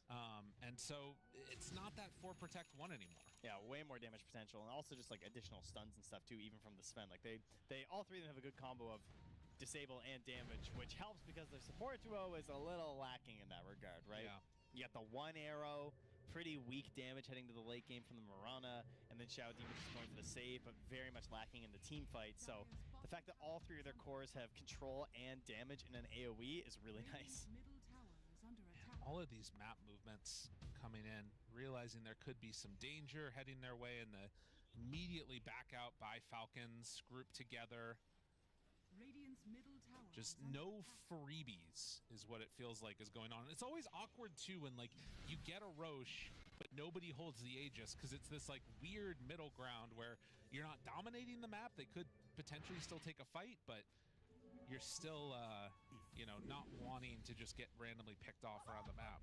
Yeah, you don't have enough to confidently take an engagement because you don't have this blessing of an extra number of the Aegis, so we just chill. And it's for a long time too. 4.5 minutes before it's even capable of respawning. Level 25 on Ame. And Amar has changed his mind. He's gone back for the refresher now. There is a refresher also done on Malrine. So the refresher nearly done for XM. Dude, that's crazy. He's got 920 XPM on Sven. That's a lot. So we're about to have 4 refreshers in this next fight. Is under attack. So don't bother keeping track of spells. Splitting the map, getting the extra echo damage. You know, one thing that could be a little bit weird here is that you do have Earthshaker with the Aeon Disc.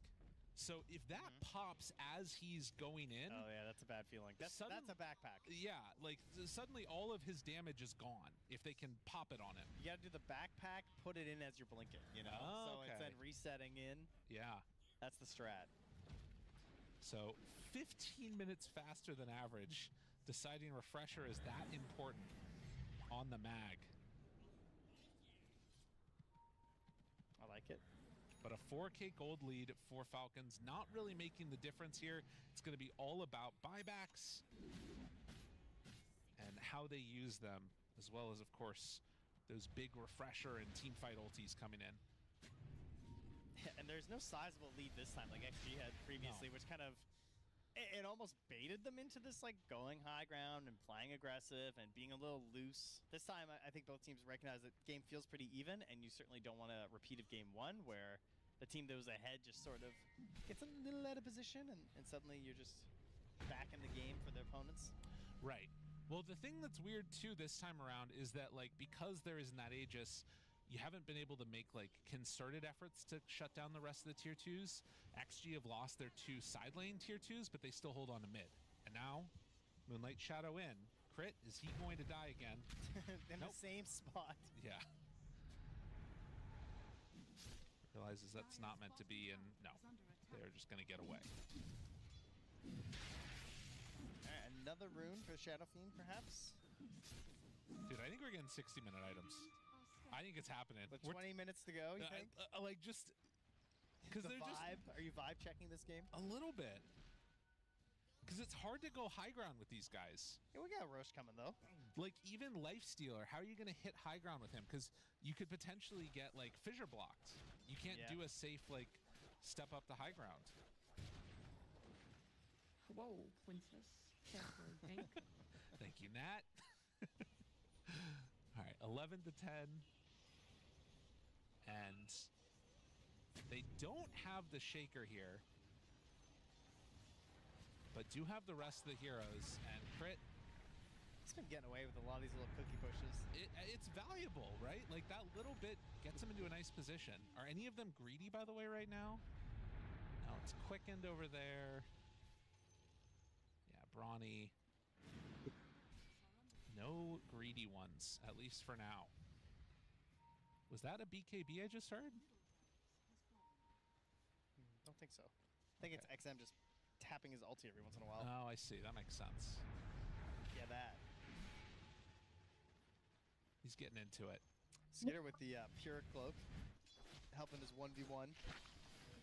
And he takes the Croaker down bottom. I love this guy. Out. He's the coolest. He is the coolest. Also, it's one of the most insane abilities, I feel like, that it has the passive on it that just gives you 14% outgoing damage if you're in the water. Yeah, that is pretty wild. It's like, what the? Look at that. A little mini Ravage. He's the coolest guy. I mean, the accuracy of the Croaker just knows no bounds. Yeah. Like, the NPC Croaker is crazy. I love that, dude. Perfect reaction time, too. Can we just look at the Croaker again real quick, please? Because this is about to be the death of him as he runs into all of XG. The Croaker stops the gank. They jump forward, though. Find the stun. Requiem out. BKB. There it is. The RP and the getaway. Oh, man. Can they fight now? There it is. Get croaked. Get croaked. But the save. Zinq is there from range. Still, Ame in some trouble. Pops the Satanic trying to survive. Sure. Jump in. Echo. XXS says no. Takes down two of them. Maureen in more trouble.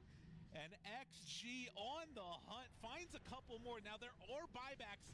If they go too far, it could be punished. They're inside the base though, and they're not wanting to.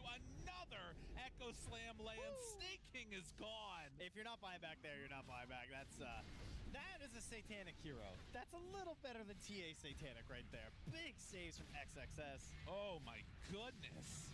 Just nothing done. On all of that tension and build-up oh, they're gonna force the buybacks. Oh my god, they are. They're forcing them. They gotta buy back You know right why? now. Because last game there were so many moments when they had no buyback, so they're like, maybe they don't have buyback like we didn't. All right, they got Amara to use the buyback. Now keep in mind, he did use that RP, but it's back up again post-refresher. If XG stick too close together, there's still an opportunity here to pull them pretty far back. XG, they want the rest of these buybacks. They want the real ones. XXS is blocking them off. They're actually going here for the tier 4s. Gets the banish, the precast, and now the Requiem out. Amar forced to use it again. Pulls him back into the fountain. Isn't enough damage though. Oh, with the horn toss. It's looking good. XM, he's down. Crit chasing. On Zinq finds that Shadow Demon, and they get a little bit of retribution, but it comes at a cost. My God. Losing the full lane mid plus your tier 4s. That gives a lot back. A little bit of a rebate there for Falcons after that disastrous fight mid. And no buybacks are going to be available now because they had to use 4 of them. Only the Lifestealer held on. So XG, you have a win condition because there's no tier 4s either. That's true. Oh, man. Okay, they have to get... Oh, no. Oh. There's nobody else to help out. No, you got to get out of there. Your XXS. All right, so they will get the Roche. Yeah, you can't contest. And that'll be Aegis Cheese Refresher. I mean, it was an expensive defense. Dude, this series is hype. It's a pretty good price, though. I love this. This is awesome. Top teams facing off against each other. Back and forth they go. Don't leave the cheese in the pit. Might be smelly, but it's helpful. Crit looking at perhaps another block of cheese here. You know, he's already got one saved up. You got any more around? Oh yeah, we got one on Snake. Pretty close. Yeah, as these games get later and later, it starts to just happen more, I feel. All Lotus right, is more well, valuable. they've returned those panelists, so that I don't know which way that'll swing us. That's a good point. Yeah, things were looking close. It's back down to 5K. I mean, again, one fight over and that could be it. Look at that swing. Or one fight for Falcons and we go another 30 minutes. Yeah, that's true too. You're not wrong. It's okay. The panel's very comfortable. They got nice chairs. If Falcons win a fight, do you think they try and force like buybacks, or do you just get like do you just take it? It depends. It depends if XSS is up. Yeah. I'd be too scared, you know, depending on what his spells have, because Refresher Shaker is very spooky. And this really like. If XG managed to take this, this just solidifies in me. Don't give people Shaker. Like, he's too good. The hero's insane. Yeah, that was pretty wild. That big save on Ame there when it was looking like maybe they were turning around that attempt onto Omar. And I couldn't believe that Amar was able to survive, and it looked like, what okay, we're happened good, there? we're able to get out. But no luck. Yeah, I feel like he was just insta out of the stun, which will happen again this time because he does have an Aeolus ready to assemble. Okay. Wow, the eggs and backpack is a strat. Yeah, that feels a little bad. Are scanning. He's got too many items to deal with, Yeah, man. that's He way wants too much. dust, too. He's got to put the helm back away. So despite the triumphant win in that last engagement, not an easy fight for XG to take. They still have to play this one very safe, particularly into an Aegis on this Beastmaster. Radiant's top tower is under attack. Are there any nullifiers that are coming out yet? Ooh, I don't think. I haven't seen one, at least. With like all the Pugna saves and everything else, it feels like that's a... At least not for the Dire. There is one on Malrine, but I mean, yeah. I guess you still have Demonic Purge, so that kind of is an option too. Mhm. Yeah, just make sure. And also, ZinQ has the gold for Aghanims right now. Is under attack. Obviously wanting to save for buyback. But when those start getting spammed out, Demonic Purge will cause some serious issues.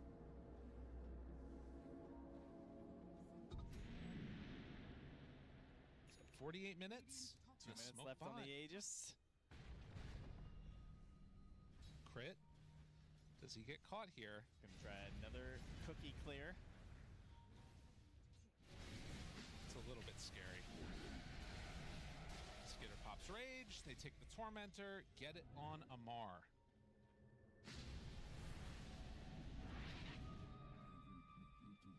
They're gonna try and tap this top tower at all. X-Men's gonna grab the wave. No, he's not. Never mind. He lets it go. It's really hard to feel safe in this one at all. Wow, they're just gonna back it up. Yeah, they're not feeling it. They will Moonlight after getting the talent for the cooldown. Oh, jeez. Sit back and relax, everybody. It's going to be another one of those where, like, honestly, all of that stuff kind of doesn't matter that much. It's just going to come down to the fight. It's like, I think for Falcons, you need 2 fights to win the game, and I think for XG, you just need 1. Yeah, that's pretty accurate, I would say. But they're like 3 minutes away from XG needing to win 2 fights because of buybacks. We also have gems on both sides, so it's hard to get these like aggressive wards down that gives you the advantage Yeah. where you're going into these like attempts to move into enemy territory and try and start a good fight. So that's what also just delays things. They are scanning for the shrines now. Shrines at this point, I mean, it would be nice because we give them R25, Oh, but it's is he one of going the to get few baited? things that causes a fight. Is he going to get baited into this? Is He's farming this crit. how the fight starts? Skitter. Oh, 25. He's on it. They see him. Arrow goes out, not going to land. Okay. 25. So rage duration. We'll gladly take it. Other shrine still up.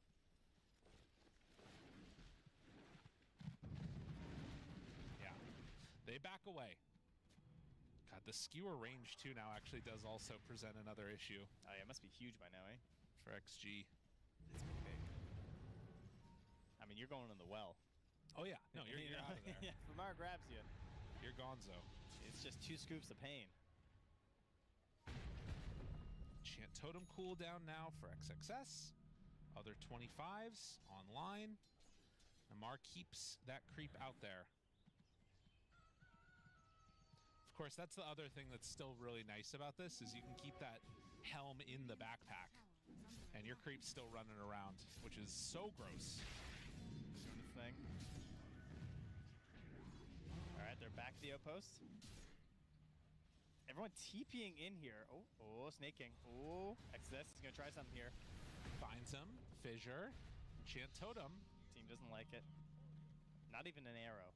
It shows how much respect they have for how this could completely turn around again. And now they're not, the advantage of buybacks is not there anymore. Because you've got, what, 30 seconds and they're back up again. It's basically done. Dude, we're going to have some crazy, like, 10v10 fight again. I can't imagine the comms over these past 10 minutes. It's just been like, they're just doing the same thing over and over. Both teams. Like, let's go stand here. Let's go stand here. Go clear that wave. So let's go stand here. Everybody just waiting. I mean, it is XG in control because they are the ones who are holding the line in between the Radiant base and Roche. They just need to hold it for potentially another 4 minutes or so. They did end up getting that nullifier, by the way, on Maureen. So, do have an answer to some of these defensive options. XXS. Oh, Amar scouts this. He knows. He pops here, he knows. Oh, he doesn't know. I cursed him. I thought he knew. He went right. Oh, he would have had him too. He's mid TP. Yeah. Sorry. I'm faith in you, Amar. I apologize. I think that's a good thing. If you have too much faith in him, right? I really believed. All right, counter smoke. Amar is no longer smoked, and Amar is no longer with his team, except for his lifestealer who's with him, and they're going to walk up to high ground, run right into Ame, the stun right there, but the Fisher block, no! He can't get onto him! Are you kidding me? Oh, Bottom kamu, ngapain di atas? Aduh. To happen. Oh, looking a little Mulu kerjaan lu, Mak. Oh, jeez, guys. Oh, now insta smoke. They're going back in. They know. Yeah, yep, that was BKB. That was God's strength. You gotta run. You gotta hide. You can't stay here anymore. Go to your well. Just go hide in your well. Thank you. That is not your well, but that is a sick-ass blink. Thank you. Excuse me? My man. Oh, he's like, where'd he go? What happened? My guy's got 4 ankles and they're all broken.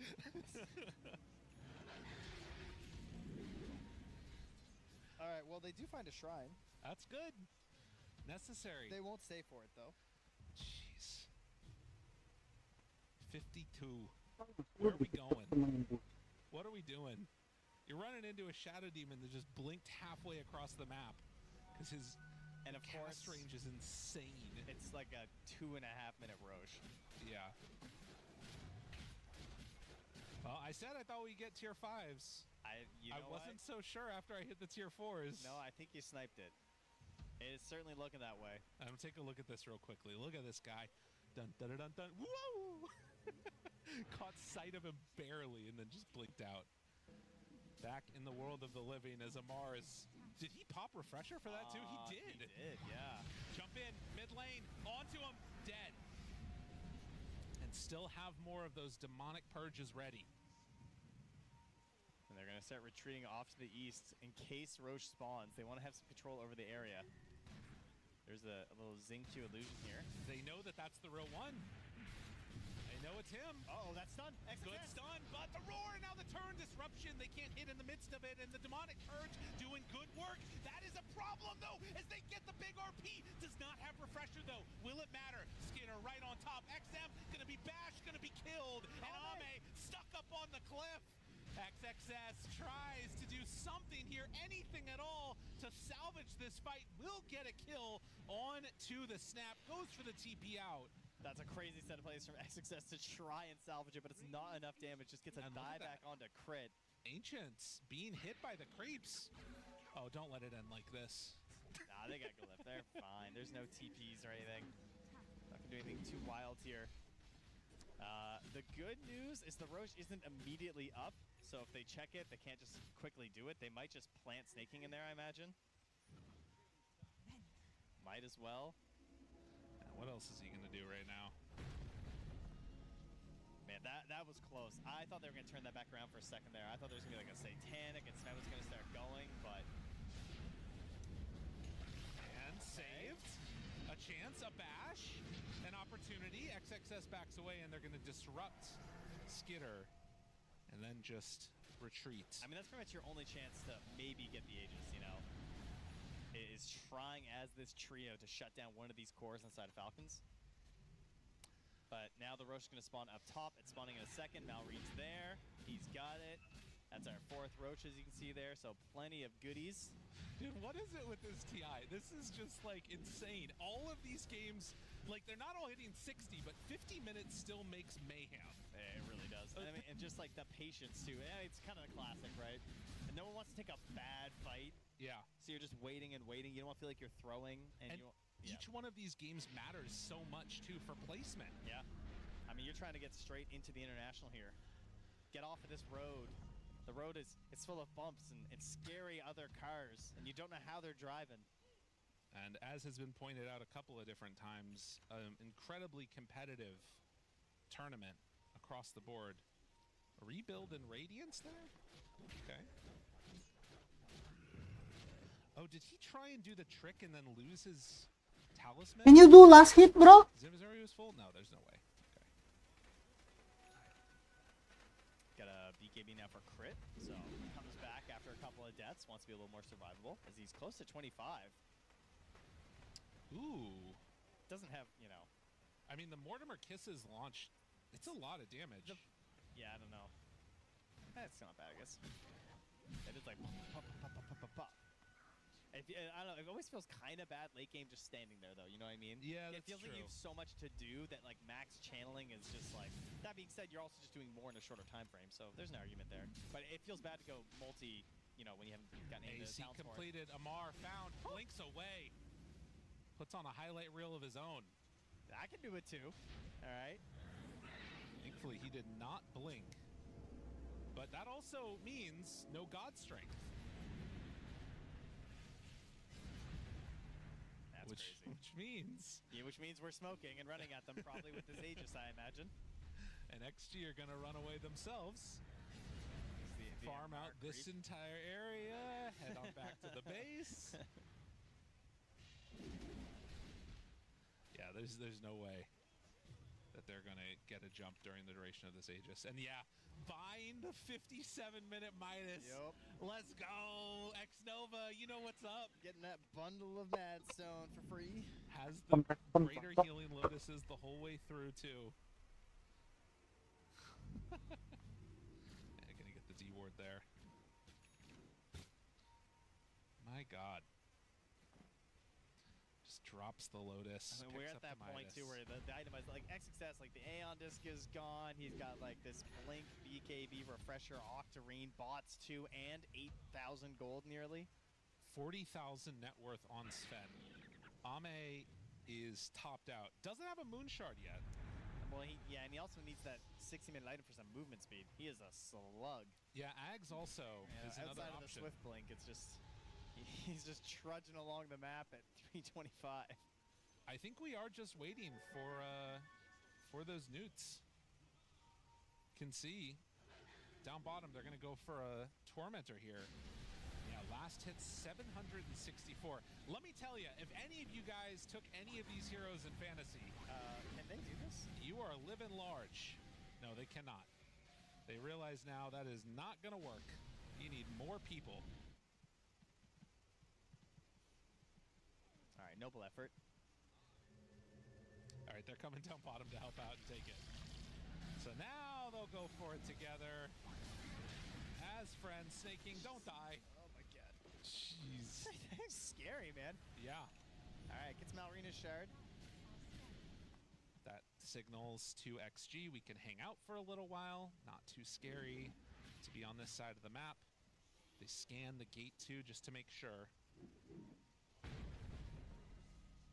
Mirana, if I'm not mistaken, yeah, saving the 2 charges on X-Nova. So as soon as 60-minute comes around, you can immediately just go bang, bang. Probably on the hard camp, or on the small camp, I mean.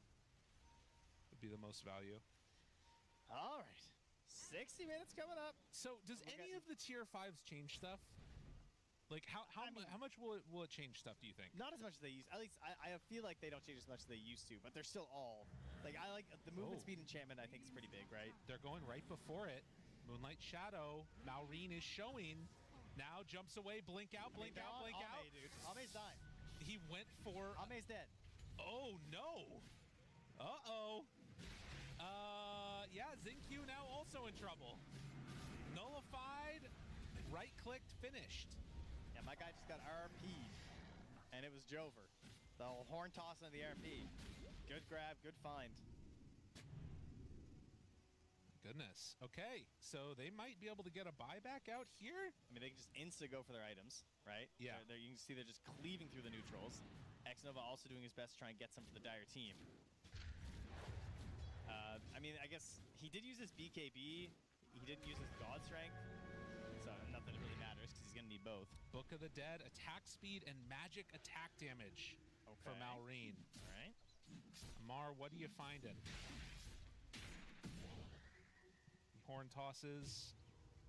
We'll see what he decides to pick up here. In the meantime, Falcons is still set up near high ground. They drop down the banner. Steeler has access to his as well. Oh, it's the Helm and the Undying. All right. The Audacious also, the attack speed and magic damage. So they're doubling up on this. Yeah, they're trying to get through the Sven. You know, the dead guy. They're still saving for the moment, not having to use any buybacks. XXS can go for a fissure play. Immediately you can see the infest and run out. I mean, they know they're not buying back. Yeah. Right, so they're feeling pretty confident here in their 8 seconds. Melee racks soon to go down here in the mid lane. Get him, creep. Kills all of that. And they do get the melee. So now melee racks for both teams down. Has not chosen an item yet for Amar. He's got What's he got Unrelenting here? Eyes pretty good. Book of the Dead's still pretty good. He has attack speed and damage if he wants to. Or you could do the spell debuff. Spell amp and debuff could be pretty good. It's like, does he want to be a carry? Does he want to set up his I carries? kind of like the Unrelenting Eye to get like turnaround RPs. That sounds kind of sick. But he also already has an Aeon Disc. Oh, Xnova gets the XP gain on top of a Minotaur Horn. So 1,000 experience per minute. Try and get to 25. Boundless, Fallen Sky, Wise, Book of the Dead for crit. So another one of these heroes that's going for the XP talent. Snake Geek's looking to get involved, man. When you picked up the Fallen Sky. All right, we have the other Helm the Undying, though. Primary attribute, 4,800 HP on Sven. Look at it regenning up as he... Like, that is crazy. Dude, and actually, now with God Strength, that is gross. Yeah. Holy. Yeah, that is the Sven dream for sure. That is so much damage. Okay, 62 minutes. Let's get a pause. Everybody stretch. If you're back at home, probably don't leave because it could end in like a moment. It's a good idea, actually. And yeah, we get the spell lamp there on XM. 52 to 48. I mean, it's about right. That's what you can say. Oh, yeah, that's good stuff right there. The question you're asking yourself is who's going to get the better initiation? You know, who's going to find the easier fight? I think XG have an easier path to end the game with tier 4s already being down, but It doesn't matter at this point. it doesn't really. I mean, maybe you could go for some like backdoor play if you push in the lane all the way, and that's something that you do need to be careful of. I mean, Ame, if he manages to just hit the throne, it's going to be close. Obviously, you still have Glyph, but, you know, break some TPs, do some of that shenanigans. There's a possibility there at the very least. Teams needing to make sure all of their settings are absolutely correct. You cannot have any missed inputs or anything at this moment in time. And, you know, 62 minutes into the game is the best time to check to make sure your settings are right. Yes, exactly. Yeah, you know. Shaker still has the tier 4, so they need to farm a little bit more to get the tier 5 neutrals for both him and the Shadow Demon. I mean, we're at the point now, I mean, there's so many nullifiers, there's so many Aeon Discs, there's so many refreshers and everything. The one thing that is, like, solid is just disruption, which is one really Yes. nice thing about this hero. Of course, he's not 25, so he doesn't have the second. But that is the big save, you know? Take a sip of water myself, why don't I? And 2,000, all that's separating it. 10 buybacks. Shaker currently is 6,000 gold above buyback. Has 10k gold on Shaker. When do you think you buy Rapier for him? Wait, for who? For Shaker, go the spell amp route. Come on, make it happen. I mean, that is kind of hype. Dude, you get a Shaker with rapier, get divine regalia. I'm looking over at the panel. They're just deadpan. They're like, we came up here 20 minutes ago, thought this game was going to be over. I mean, Crit has some ideas of his own here. Oh, yeah? Yeah, he's thinking, well, you know, I didn't get the talents on the first way through. Okay. But if we win one Oh, fight... look, he's looking at the camera. Exactly. He knows I'm talking about him. If he gets one fight and he hits 30, which obviously comes from one single engagement, he's thinking about heading up that alternate route there. I mean, at the pace of the game, he will get level 30 before there's a fight. Based upon how stuff has been going so far. Roche is up in 50 seconds. Are we waiting for that? Oh, well, potentially up in 50 seconds, I should say. Are we waiting for that? Also, where is Malreen's courier? What is going on here? Yeah, I'm not sure. It's back in the base, because he is an empty slot. Looks like there's maybe some weird bug going on. I wonder if that... Wait, is there any way that that's the issue? No, there's not a bug happening, is there? Okay, There you no. go. Apparently not. I think he's just, spent. I just like to build some drama. Yeah, wait. It would appear that there's a massive flaw and the game is void. Yeah, remake. Just remake real quick. No problem. All right, well, we had some conversations on XG during this pause, and Ame decided he needs an Abyssal. All right. So that could be a little surprise. Lincoln Sphere on the Radiant. We don't have any, right? Ooh, wait, is that disseminate on all of them as well? That could also be nasty. All right. Okay. Now, there's nothing worse in Dota than when the pause. Oh, he goes in. They got him. Pulls him in. There's the disruption, though. The long range. So insane. Oh, And there's the stun. He gets the blink away. Ame onto Snake King. But Aeon Disc keeps him alive. Big initiate. He died to the crit. The cleave. It was way too much. Wait, and now the turn. Oh, he jumped inside of Malreen. What a save. They needed that badly. XXS still on the hunt. Second refresher wanted to go for it. The bash. He finds it. And there's the arrow. They're in trouble now. Disruption to keep him alive. Skinner starts hitting away. But there's the heal that comes out. It's too strong. Skinner trying to stay alive against Ame. It is not going to happen. Dead on 3. He just doesn't know it yet as Amar tries to skewer out. XXS on the hunt, TP away, and there will be no bash this time. 3 dead for 1. It's always the team that goes in first, isn't it? Oh, yeah. You know, it feels... that was a beautiful attempt from Amar, but that disruption, it was the blink out after as well. Like, I thought they could get him. Yeah. But it just wasn't there. And, like, you look at what he has queued up right now, realizing this Lifestealer trying to get to the Aghanim Scepter. It's been an issue. You see this jump. What a save. XinQ waiting for that last moment for them to really commit. That is wild. And just blinks his way out. Holy. XinQ doing everything right there. Saving the game. And the just blow up that happened. But yeah, they managed to get him away there for the moment. Malreen, did he have refresher there? Yeah, he refreshed, but then he doesn't blink. He tries to go for the roar. Yeah. But he doesn't blink, so then he gets bashed. Maybe could have been an escape. Pretty unbelievable. And that commits them for the fight, So the other thing to watch for here is, I mean, again, backdoor plays. It is possible, but right now all of the waves are shoving in to the Radiant team. Are they going to go back and check Roche as well? Ends up getting the evolved Helm of the Undying for the Shaker. So now another hero with 4,700 HP this time around. Perfect. Oh, Pulls him in. This is a good target to get. The cookie forward, finds the stun. Another cookie used. Pulls Ame into the base. Can they get him again? Now Kiss is coming out, hitting on to this Sven. It's not going to be enough damage as he does pop the BKB, and now the Fallen Sky, the pullback. Is it going to be enough damage? It looks like it. Disruption for XinQ, but it's only going to keep him alive for a moment. Ame is gone. They will take down, it looks like... Wait, they force out the glyph? Oh, that's huge. I mean, they're about to lose their last building. That's true. But that glyph means backdoor is in contention here. Why does it feel like Amar has a bajillion spells? He just keeps finding these scoops. They ninja moved Kez into the patch. Yeah. It's just really Amar. All right, so they didn't back for the Roche. They left it. They tried to play a bit aggressive. They get some buys. What's the way that you go here now? Oh, wait, they didn't get a buy, did they? I actually thought they got a buy. That was so long. Is there any way Falcons can win this game here? I mean, Aghanim's on Lifestealer makes a big difference. They were able to sneak one away and steal it last time around. This is now going to be the 5th Roche. And the roar starts to do more and more damage. But they will be able to take this down. Bottom lane is shoving in.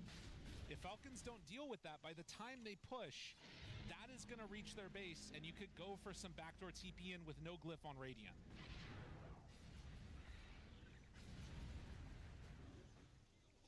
Gem? You know what hero feels awful being in a game like this is Mirana. Yeah. It's like, what do you have to offer? A YOLO arrow that you can't even really follow up on at this point? He has level 25 now, so it's, you know, 3 YOLO Three arrows. YOLO arrows, yeah, to be precise. Fissure hits on the Skeeter, and that is going to be another Rax down. Bottom not pushing all the way in yet. The Force Staff from Snake King means he gets out of there. Right, and look at them. Look at the creeps. They're going down. They're going to try and push that out. So they do keep their base safe. Keeping an eye on things. This actually can work now. Is Amara going to try it again, though? Yeah. How fast will Zing QB? Oh, they got to be so quick on this. He's going to just be spam clicking. He didn't get the cast range enchantment either. So he just has to rely on his Aether Lens and his Blink. Arrow? Arrow? He's ulting. Big arrow! Oh! The stun in the midst of his jump! Ame! You're a god and you didn't even know it was coming! Unbelievable! Skinner comes back to life now. XM, he's roared. Do they have enough? The damage coming in from Crit, it is! They managed to find that kill. So they do get the bring down, but they come back to life in a buyback from Amar. Another potential win condition here. And he still has 2 RPs. You know that the SF has buyback. Yeah, I think everyone knows everyone's buyback for sure. I think you're right. And they're just, look at this. The freaking, the Necro books. I mean, Skeeter also has buyback. Like, there's a point where you're just going to send him in here, you know? And the Roche banner actually being valuable means these creeps are not dying. They show up for a moment. XXS loses some HP. They don't have to commit almost anything. You saw in that one, by the way, the stun as Amar blinked in.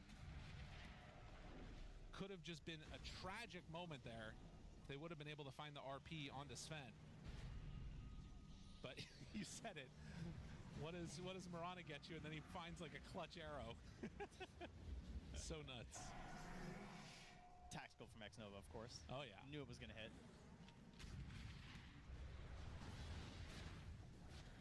All right, they've gotten forward enough that if Pugna tries it again, XSS is going to attempt something here. Just realized that Skitter has 709 feast stacks. There it is. Yep. Punch, punch, punch. Echo out. Not going to do anything. He is in his undying form, still stunned. Throws a fissure, but to no avail. A ton of gold going to Crit this time, and they're going to clean this up. Finish off the Megas. Now the jump stun.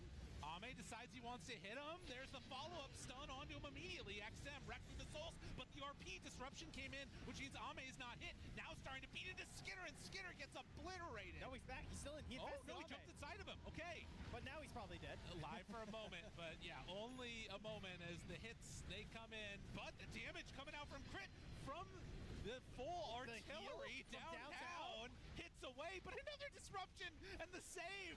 They're keeping Ame alive somehow, some way. They get it. Ame lives. He shouldn't be alive, but he is. Oh, Crit the cheese. He eats it, and 4 dead as it all falls apart there. But it is Megas. Okay. The buildings are down. There are buybacks. They tried to make the big defense to ensure the building would survive, but it wasn't enough. It does fall 19,400 damage from Ame. Dude, I love Dota so much. He's just so sick. He's just cleaving into this. everyone. I mean, that's gross. That is absolutely disgusting that a hero can take 18,000 damage. What in the hell? Dude, XG are doing it. Total damage done, 77k. Goodbye, Sven. Okay, but you're now moving into the base of a Magnus. Now he does not have refresher. And he also doesn't have buyback. So if Amar goes in and anything goes wrong, it's game over. Oh God, man, can they delay it out long enough and then go for some push? They also have got their glyph back again now on Falcons. I think we're just going for megas. Okay. We're getting megas on megas. It's been a long time since I feel like I've seen a mega creep game on both sides. 20 seconds, no Wait, RP. look at these creeps. They've backed away. They've gone. They're not even going to try it. But they don't feel comfortable hitting them yet. That's something else to keep in mind. That glyph is so important. And you can see win probability now favoring XG. Nice. Because of the lack of towers on Falcon's side. And of course, because tier 4s don't regenerate, you could start just spamming, sending in those Necrobook creeps too. Yeah, we got a few, that's true. How big is Crit now? He's got the talents, but not the items. Yeah, 29. It's hard to get there. His dreams were not realized. He bought a refresher. That's so fair. He is not YOLOing damage rolls and spamming his... Have there been any other switch-ups at all? I'm really surprised there's been no rapiers yet. I mean, there are a lot of dyings, rather. So it's 13,000 gold now on Shaker. Like, buy a Moonshard for somebody on XXS. I don't know if there's a better item than what he has right now, so I think that does make sense, but... I mean, the best item is buyback. Oh, and also we're at the point where we can get another tier 5. Ah, true, if you want to make some changes. Yeah. Yep. That would be very good.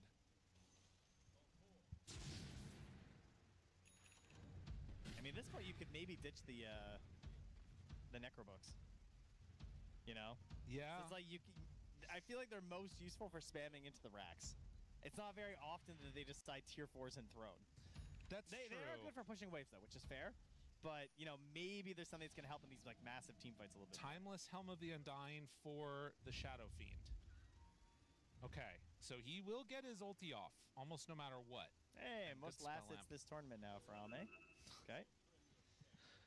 Oh, jeez. Somebody's fantasy points are going insane. I think a lot of people. Yeah, it's Ame, you know. He's Yeah. probably like the second most picked carry after Yadaro, probably. Yeah.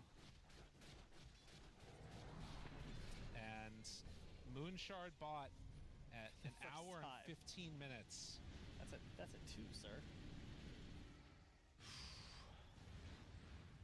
I'm gonna have to take another hit of my inhaler.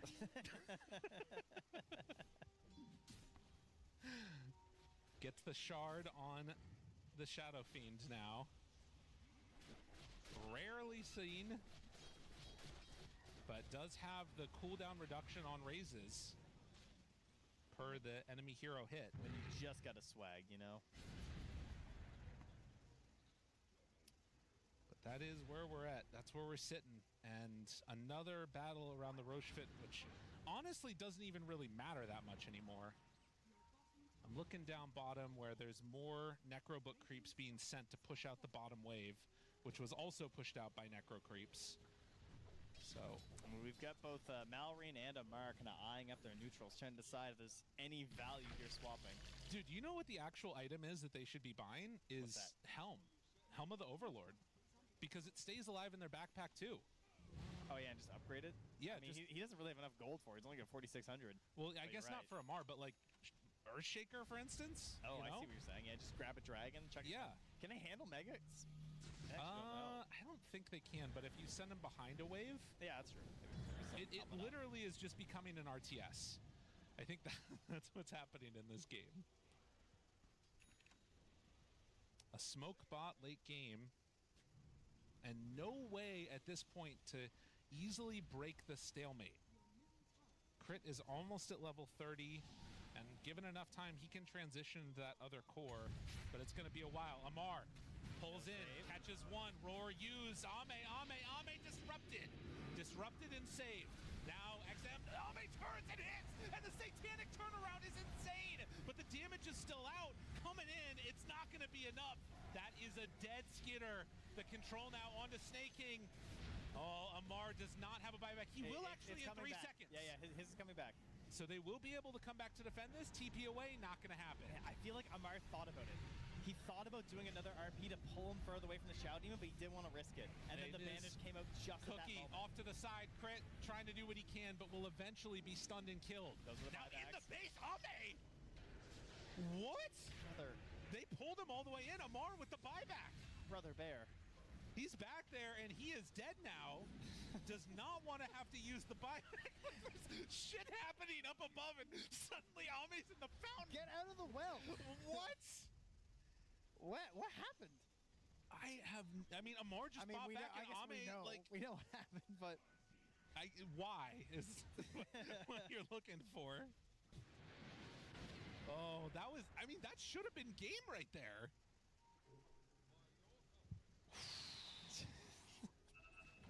A late game flub. And a moment now where, you know, anything can happen. XM, if you manage to step down here, they find ZingQ instead. They're trying to TP in on the Shaker. There's the RP connects onto two, but they didn't get the Shadow Demon. They didn't get him. Pulls him into the RP back. Oh, Amar, you're so sick. Skidder gonna get stunned for a moment. Can they find XM? Ame on top of him, hits immediately, but the save comes in from Skidder. It's not gonna be enough. Getting low though. Skidder's in trouble, and ZingQ, he has done so much in this game for his team, and another time where he does it again. Heels coming out for Skidder, trying to back out, but the arrow connects. He's gone. GG. We're going to a game number 3. Oh, finally they have done it. After a mere 78 minutes, a GG is called in this one. And after all that, we still get one more match. Isn't that lovely? Unbelievable. How is he so relaxed looking at ZingQ? I think it's all a fake. Nobody's relaxed, Snaking. Nobody feels good at the end of that one. No but we are going to be seeing a game number 3 as we head on back to the panel. I would say we feel pretty good. I feel like the viewers as well feel pretty good having to see these two teams. Look, 78 minutes. Everyone loves it. A good game of Dota. Good. How would you describe it, though, Fear, exactly for this one? Because we ended up getting mega groups on both sides, which has felt like a rarity in a very long time. You got to re-roll a couple of tier 5 neutrals, but there were a lot of stalemates as well when it came to these team fights. Yeah, I mean, I think when you play these high-stakes games, you're going to be in a position where there's a lot of team fight on both sides, a lot of refresh orbs, so you have to play very patient. Obviously, when you're in that situation, anyone who shows first is going to get some big team fight ult on them. Either it's getting echoed in the face or skewered backwards, so it's going to make these games very difficult to play, and initiation is going to become very key. And yeah, so if you end up showing, things can happen. You can die. It's going to be really reliant on who initiates, who has buybacks. All these small macro details come into play. Yeah, so I'm just rewatching the team fight here because this was the one where Skeeter took 18,000 damage, I believe it was, and still lived for as long as he did. Like, this Pugna does so much, and overall, I would say this Earthshaker was very impactful in the final fight that we saw. The fissures were really important to kind of stop this Pugna wanting to sit as far back and having that freedom to just continually have the Pugna suck. There was so much patience on both sides. Like, everyone had a very clear view of, like, okay, this is our win condition for the fight. Let's look for this very specific thing. This Magnus having to catch these horn toss skewers backs all the time. Shadow Demon knowing that he has to react to that with disruptions. Like, everyone had to play so specifically perfect, and then even then you can't account for everything, right? Like, there's some horn tosses back into like a skewer into, okay, we're blinking in to go fight now, but oh, here's a Fisher out of nowhere. Dude, there's no way to really explain just how hype and cool it was. Like, they were thinking a million things at once, and it's still, you get chaos everywhere. Yeah, and also the way Extreme Gaming used, or I guess didn't use their buybacks to fly, because it's so easy. You die, okay, immediately buy back. Let's just keep this going. Let's have the numbers. But it felt like they actually didn't really buy back in quote-unquote important moments until that very end. There was one on the Earthshaker earlier, but yeah, they were very patient, holding them since the 40-minute mark. Yeah, I think keeping your composure in a game this long and this stressful it's key for sure. And I kind of like having this rule where you wait at least 3 seconds before you press buyback at any given moment. Because yeah, the worst thing that can happen is you die, you insta buyback, enemies just back off, or the fight just disengages. And we didn't really see that. I think both teams they definitely had some kind of conversation about this at some point, that you shouldn't just rush to do it, and it showed. Yeah, it was a lot of fun to watch that. Was there a standout player though for you guys? It was for me, but how about you guys?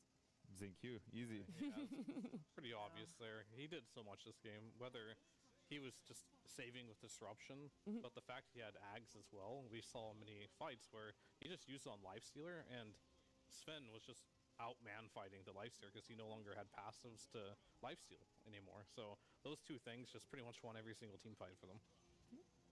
Anything else about the Shadow Demon? Yeah. I just was mostly impressed with his positioning and ability to save. Like, even I think towards the very end of the game, there was a fight where he got caught in like an RP refresher, but like the reason he's even moving back into that range is because he's like desperately trying to get his disruption off onto one of his cores and like saves their life and allows them to continue the fight even as the loss of his own.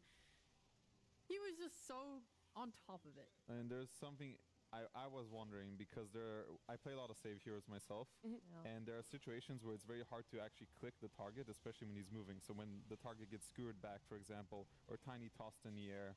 So what you can do is you can actually click the portrait of the hero up top to save them, and then that will always guarantee click them. So I wonder if that's something he did, because he got like mid-skewer disruptions, which is super clutch.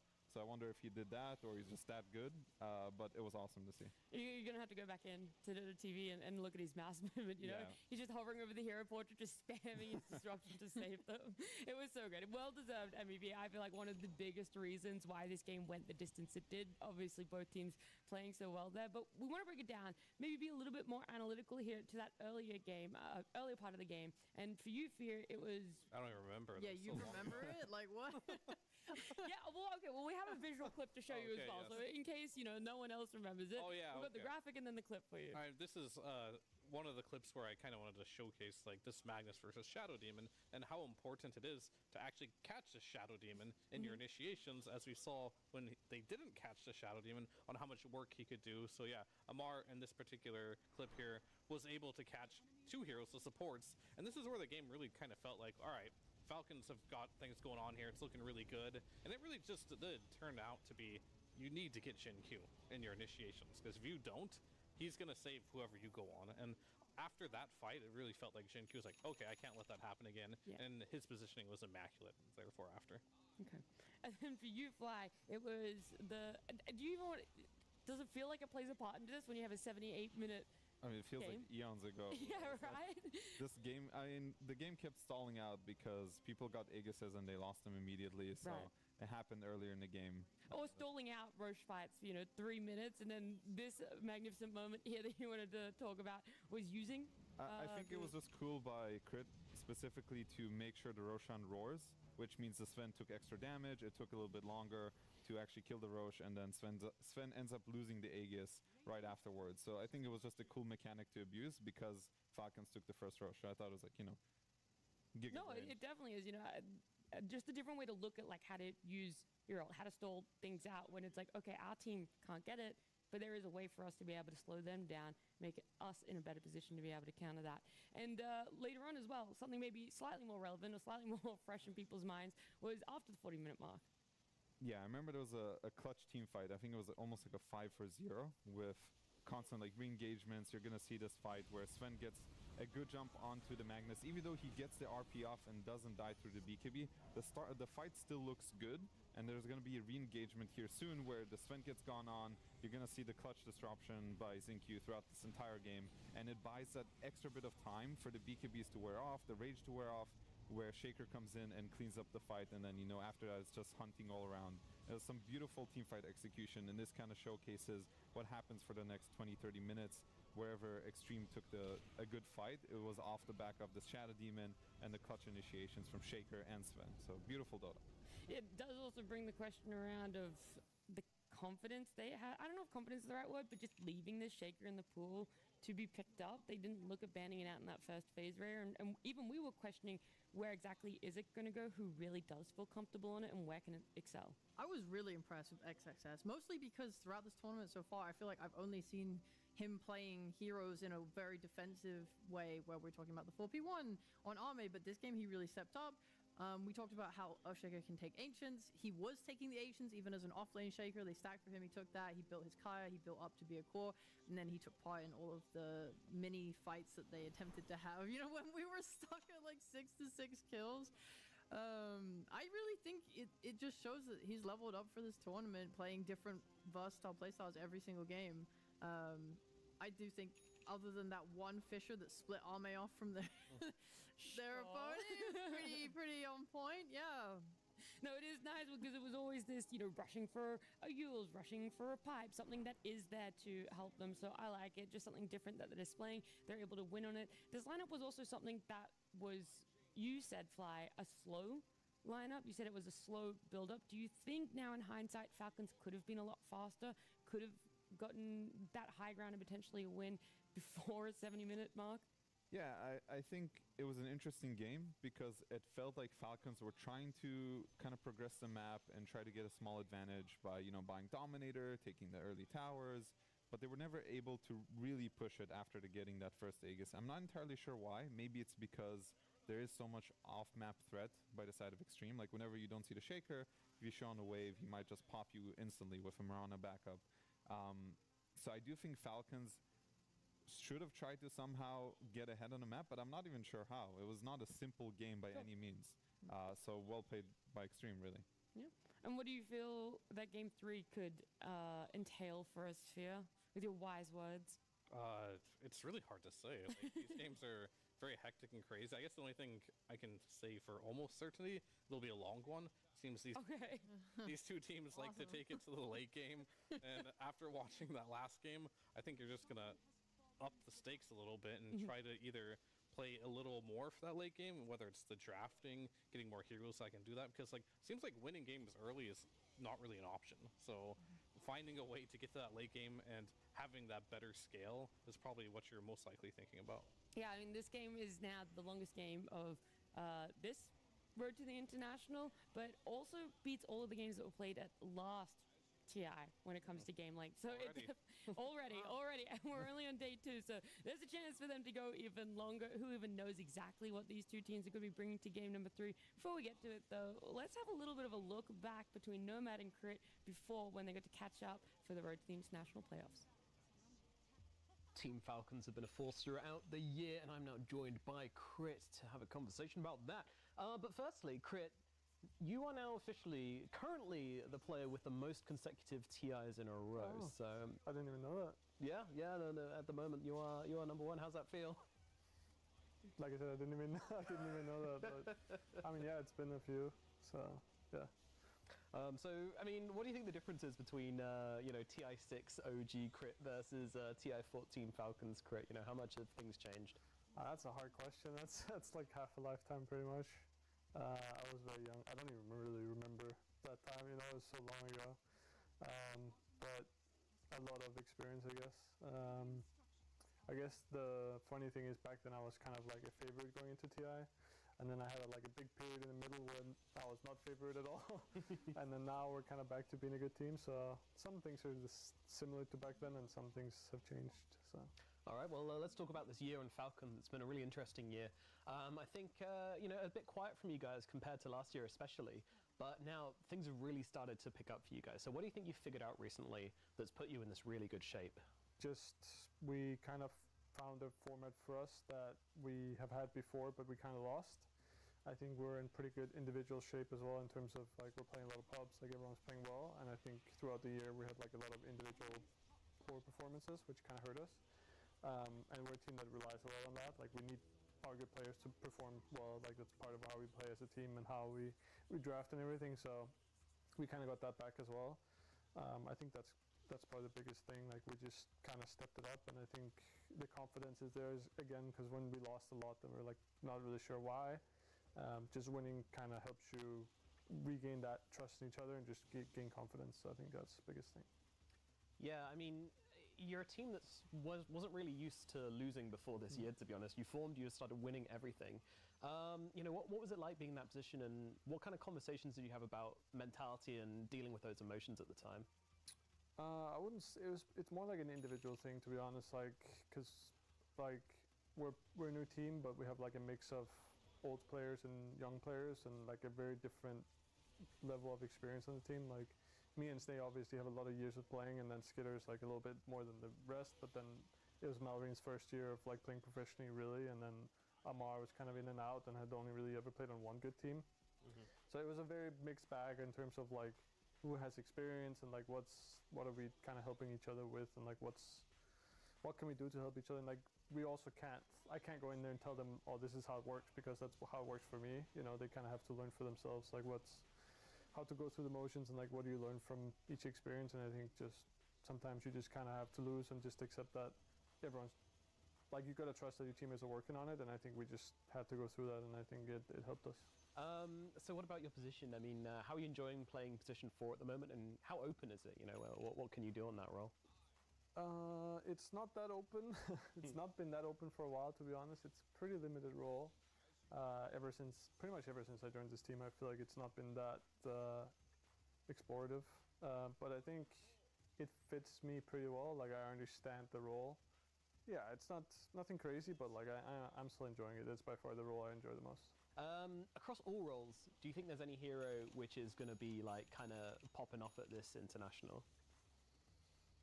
I think there's a few decent heroes. I mean, there's the obvious ones like Naga and Nature's Prophet, which have been like just ridiculous for a long time now, and I think those are just strong for every team. And then there's some. I mean, we have some heroes. Other teams have their heroes. It's just there's a decent mix. I think it's a lot up to each team. Like, how do they want to approach it? Excellent stuff. And finally, how motivated do you feel coming into this international? How badly do you want to get up on that stage and show the world that Falcons are still the best? I mean, I would say last year when I was in Denmark was very big for me, and I think that's probably the hardest loss I've had. So I'm determined to bounce back here. Excellent, Crit. Thank you so much for coming to talk to me, and good luck at this international. Thank you. Thanks.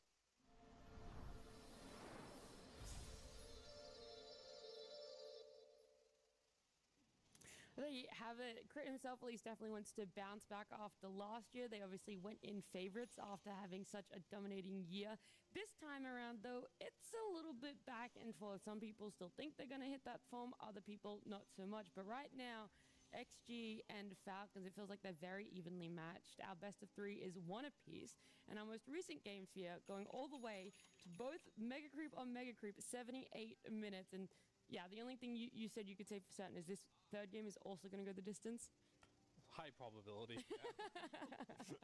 I mean, just looking at all the games in general so far at this road to the international, they all have been very long and very close. And this one I'm expecting to be another great game, especially because these are some of the best teams so far we've seen, obviously, with the Swiss format.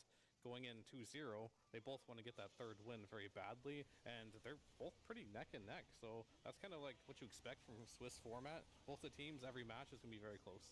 Do they have the stamina, though, to go for another long game? Because I was really whether they have it or not, it's probably going to happen. I mean, yeah, but I was looking at last game, and I'm thinking, like, okay, you have a Sven that has to play against, like, 2 E-Blades on the supports, like Decrep, 2 BKB piercing stuns, blah, blah, blah. Like, anytime we watch the replays of these team fights, the positioning of everyone was so, like, tight and clean. There's, like, Lincoln's is being put out onto Arme, and, like, the microseconds between, like, stuns coming out. All of these different, like, Satanics having to purge stuff, Lotus is having to be put on, so on and so on. Like, this guy's constantly having to, like, fight through everything, and it feels like the mental drain to keep on top of that for 70 plus minutes. Like, how do you even get to a third game and go long and have to do that again? Do they have it? Like, this seems hard. How do you guys do it? Professional e-athletes. Okay, you say that. Not anymore. You're a dad now. So they are.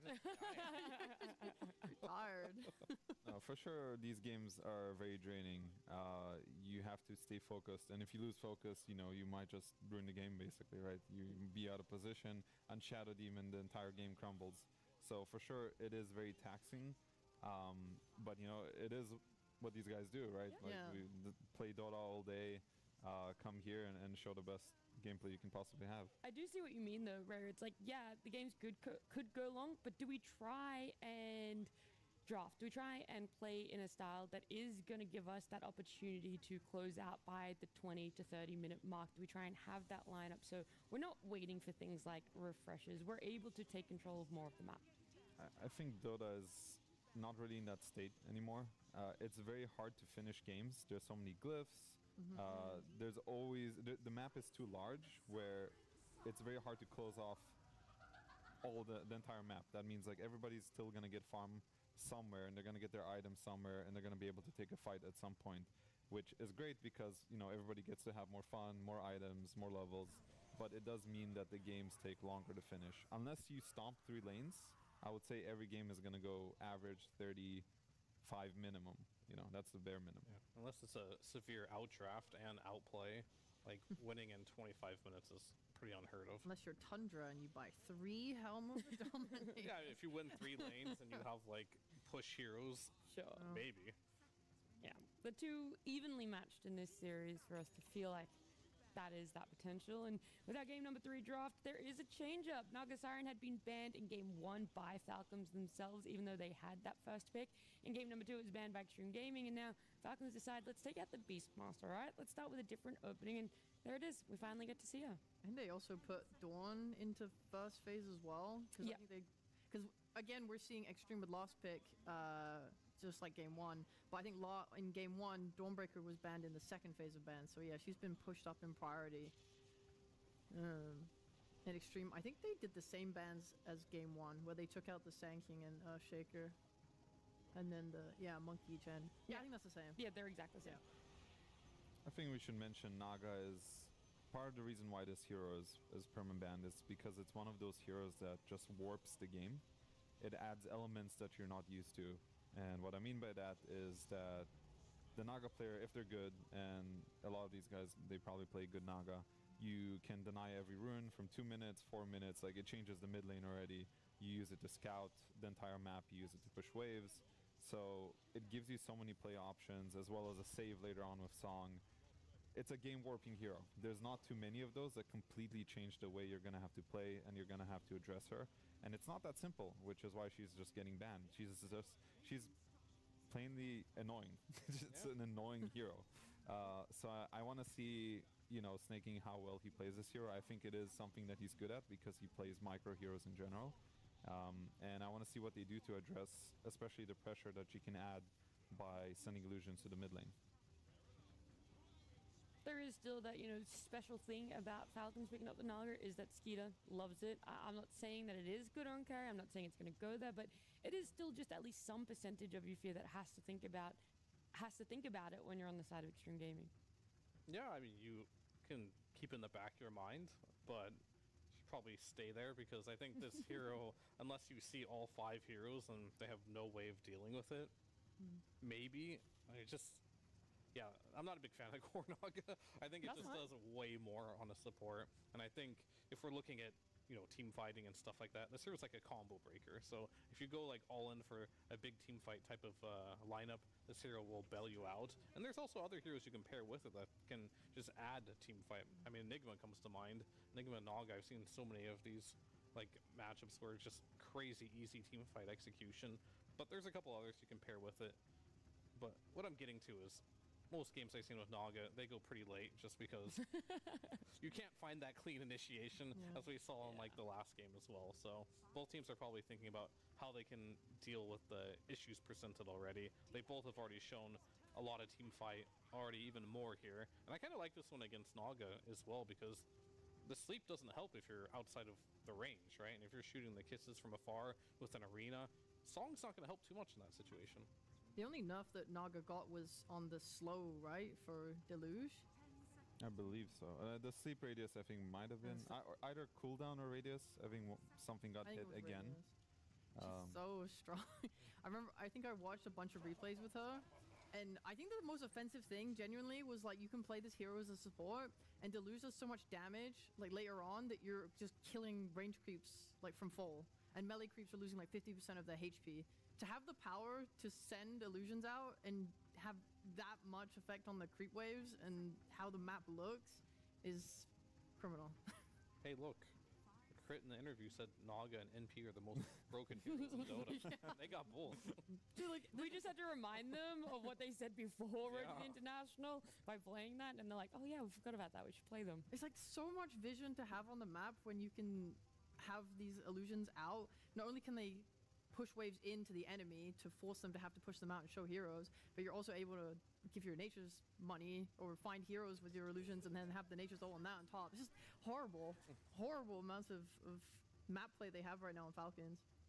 I like the idea behind Extreme just kind of taunting the enemy, like, here, you can have all these amazing heroes and we're still going to beat you.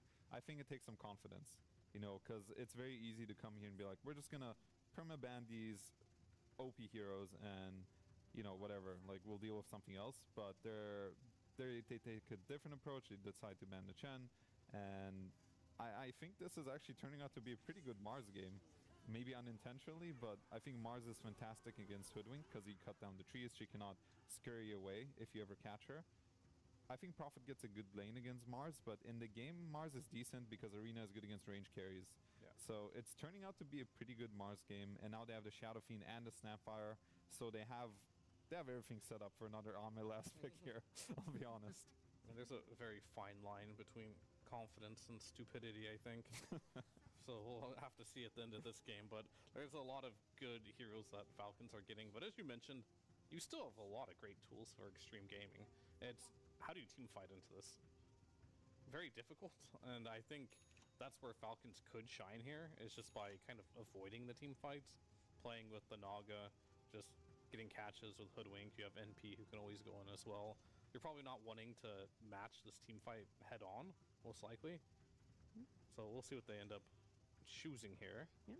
By the way, with the Beast being put in the first phase bans for Falcons, like that, them banning it out, it does mean that they let through the Bane, something that they had banned out in that game 1 and game 2.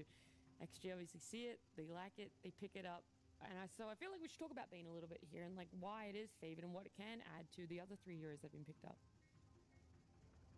Yeah, Rhea? Oh, sure, yeah. I do think it's pretty rough that they're letting Bane through, but banning Disruptor, because usually that's the hero you pick against Bane, right? You want a long-range way to disrupt the ult. I mean, the hero's strong, and right now I don't think Falcons on Primal, they're gonna have to get Blink, because then you have your BKB. I mean, it's not like Bane's gonna buy BKB, but you have your like ult stun. You can start with a Blink on that. You buy your BKB. I feel like. I think you just buy Ags nowadays, right, instead of BKB. Yeah. Yeah, you can get the Ags. Yeah. It's like a BKB. Basically. Yeah. Like early game, it's gonna be on Primal to find this Bane, but it's annoying. I don't know why they let it through with the Disruptor ban. And this Primal Beast felt like almost the last stunner hero that these guys play because everything else is just banned out. That's Malreen's third most played after Sanking Earthshaker, right? Yeah, there's Sanking Shaker, Monkey, Pango, Beast are all banned, and these are very like standard Falcon go-in heroes. So I feel like from Extreme side, it's very targeted, right? It's a very Falcon-specific bans, all of these. And Primal, yeah, this guy plays probably the best Primal out of anyone. Yeah, I'd agree. Like his wave, the way he deals with the mid-wave pulling is crazy. Like, it's very high skill, what he does. And I think that's one of the reasons why he picked it, because Shadow Fiend's just like, you don't try to beat this hero in lane. It's too difficult. So he picked a hero that doesn't have to. You can just wave cut, right? And he's very good at it. And then later on in the game, it's very easy to gank the Shadow Fiend. So I think if he can get enough out of the lane here, and Crit just makes a couple rotations, very easy to kind of just kill the Shadow Fiend at that level, or anywhere between like 5 and 7 minutes probably. I mean, we've seen Extreme Gaming respond to heavy mid lane pressure though as well, like bringing more and more heroes. Like Moz is not shy to just come mid too, because I can see that happening, right? Quick rotations, you have a Nature's Prophet TP in as well. If Falcons bring a lot of heroes to mid, we've seen that Extreme do not care, and they will also bring a lot of heroes to mid. Yeah. So we may see a lot of that happening early game. Alright, on my last pick, what do you got? Alright. Ursa? Yeah, Ursa's looks like a pretty good Ursa game. It's good carry matchup against Prophet. Should have a good lane this game. Roshan is great against Ame anti-mage, let's go. I mean, anti-mage can be good against Doom. Some lanes you can really punish him, but I think this is a hard AM lane, right? Because Hoodwinks deal too much damage. And then there's your classic What about Medusa. PL? What about Cats? Medusa is banned. Oh, yeah, good guy there. Yeah. I mean, Ursa does sound like the most logical. Good hero in the meta. Wraith King. Is that hero playable? I don't know. Hey, he doesn't have his Sven, you know, that's another stunner for his Shadow Fiend. Just buy Helm with the Dominator. Hey, it kind of has to just be Ursa at this point. Anti-mage would be way He has spoken, greedy. yeah. This was the obvious call. It should have been Juggernaut, but you know. Yeah. We can dream.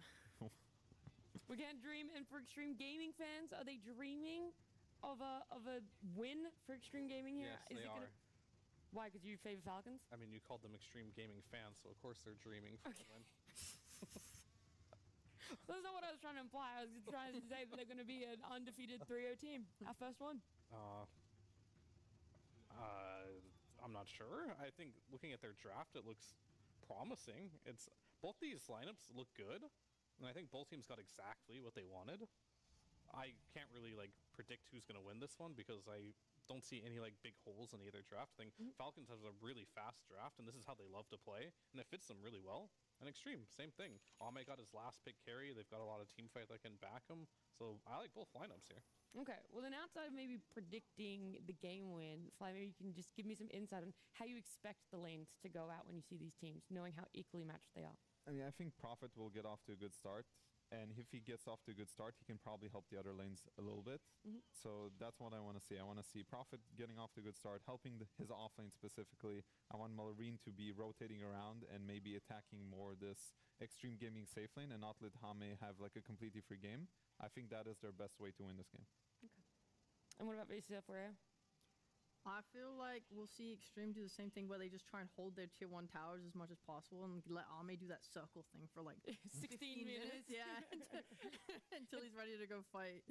It did work out for them. They had some really good leads when he was able to do that. But yeah, so they want to hold their towers. We're favoring maybe just this slight potential aggression coming out from Falcons. But either way, I'm sure we're going to be in for a very great game number 3. Do you guys still want to just anyway put it out there where you think the series is going to go? 2-1 Falcons. I'm going to go with Extreme on this one. Okay. And I'm here for the fans. We're all winners. Okay, of course. You're gonna take that one out there. I'm here for the Dota, but I'm also here to listen to our commentary duo. It is Lyrical and Trent. Thank you so much, Nat. We're just getting stretched and ready here to get everything underway. Got to do some toe touches. Whoa. You know, that's how that stuff goes. I would do that too, but I'm wearing Crocs.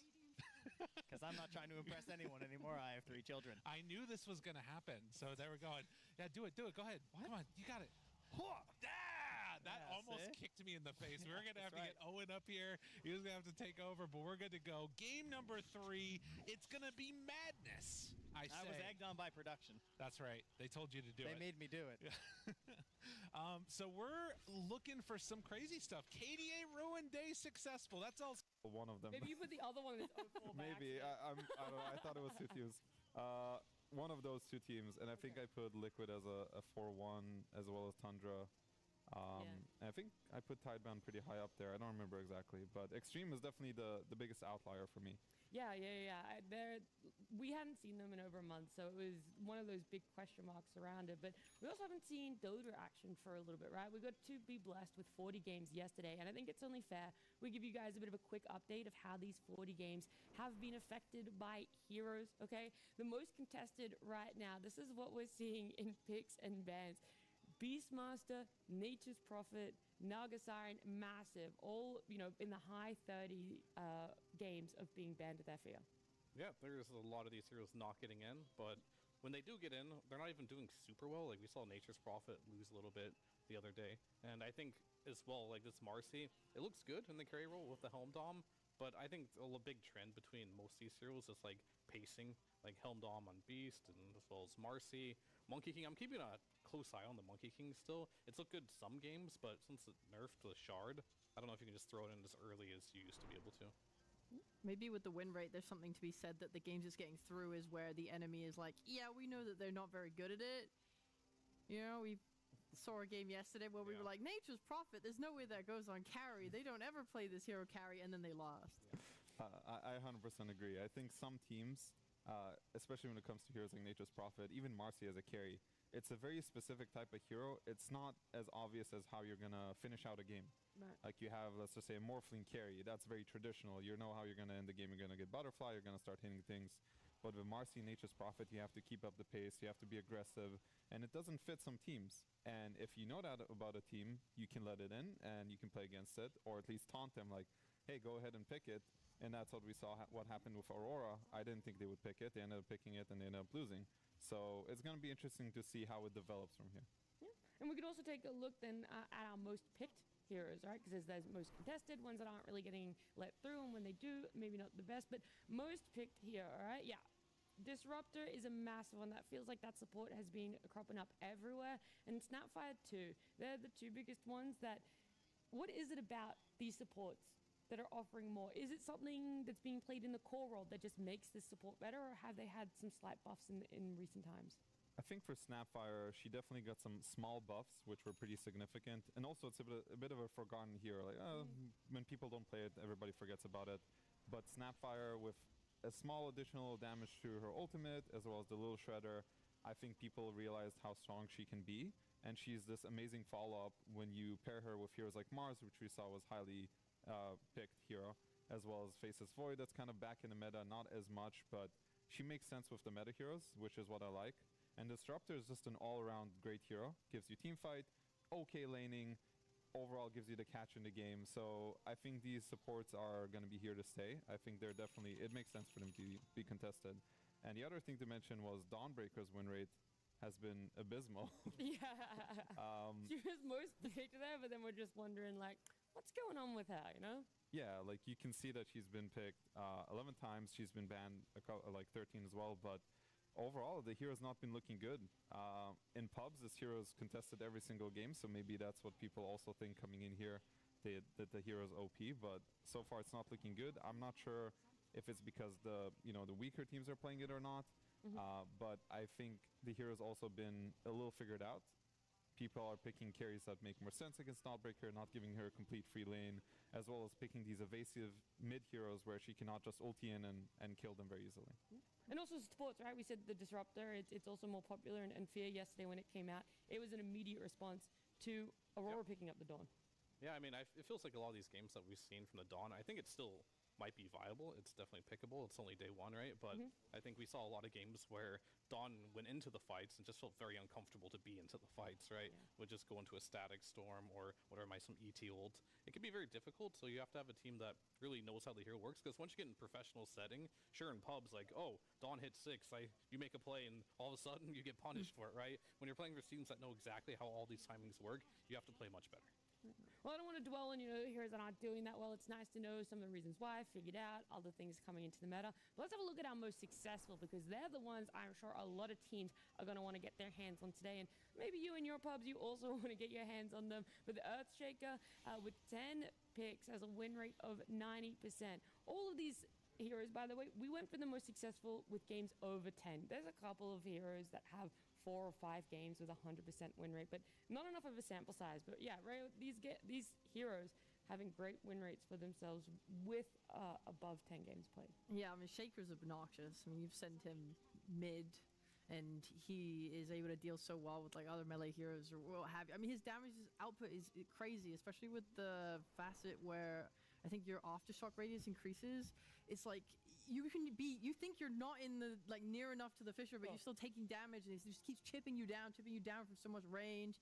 And then these slams are like so game changing as well. And it feels like I've seen the people playing him mid as well be quite mobile on the map, like really getting involved in a lot of early skirmishes. And he has so much impact through doing it. I don't know. This hero seems so obnoxious. Well, we'll see where he lands, if more teams are going to look towards him, or if he's just going to be flat out banned. Because, yeah, the obnoxiousness is definitely there. Everyone very proficient in playing him. But we've got more games we played out, all right? It's only been one day of the road to the international playoffs. But here, our day 2 continues.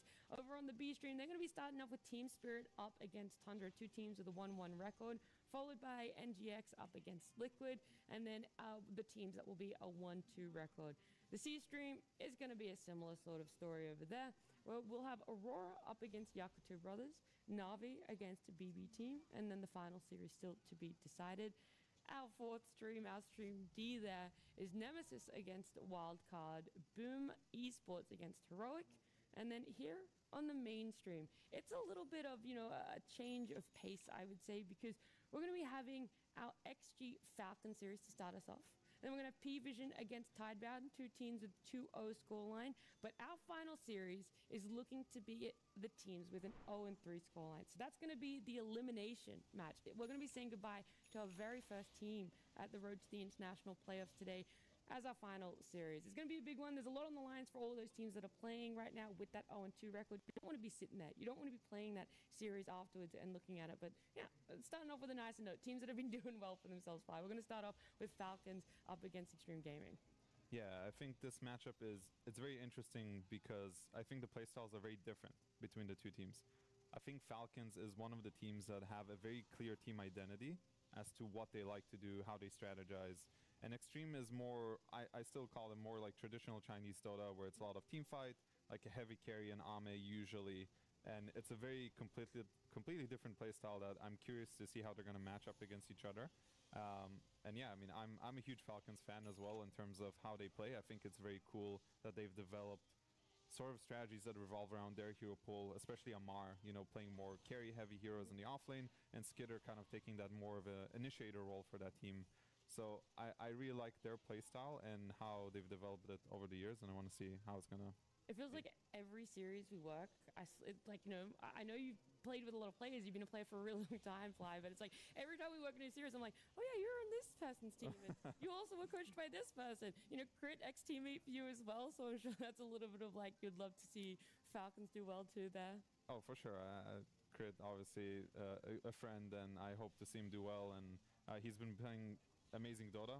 His team's been amazing, and it's been fun to watch him play on like heroes like Ringmaster in this tournament, which I think we haven't really seen much of. And yeah, I'm curious to see what he's going to bring out today. Maybe some more Hoodwink is going to come out, as we see his heroes right here. Yep. I mean, I wanted to kind of just highlight like some of the players on Falcons, and we just see Crit. We'll talk about him for a little bit. Yeah, Ringmaster comes out. We talked about the Snapfire, and of course Hoodwink. But he's playing kind of like, I would say these are probably like the strongest laning phosphors right now. So like he's definitely focusing a lot on like these team fight abilities and laning, and that's how Falcons was always very successful in the past. Is where I feel like Crit just enables Amar to have a free game, and then Amar just takes over the game because he has high net worth, and that has worked for them for a long time. And I feel like when they were not successful, they were struggling a bit with like Crit's hero pool, Amar not really popping off. Finding that balance was difficult, but I felt like they finally found it, and Amar is back to like being able to just pop off every game.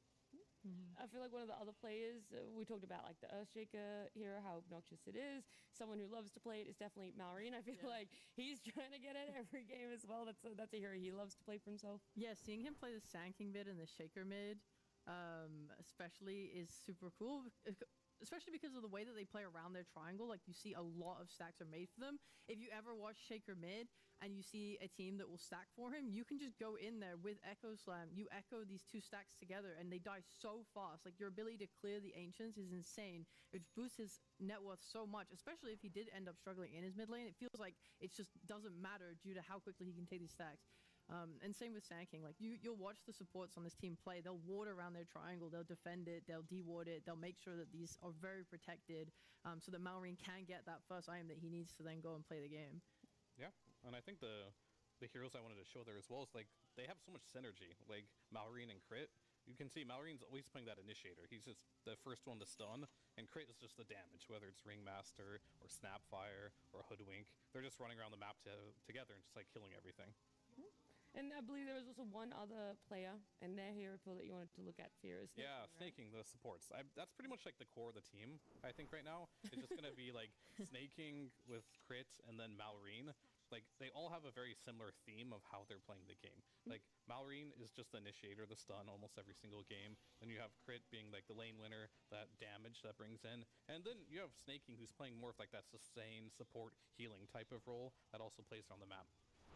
We're also looking at this, right? So these stats below those heroes are from the last month. I want to have a look at how these teams have placed themselves across tournaments in the last year, right? Because I think it's easy to have good stats when you're doing well in tournaments, okay? So the way that they started off their year, we can see it there.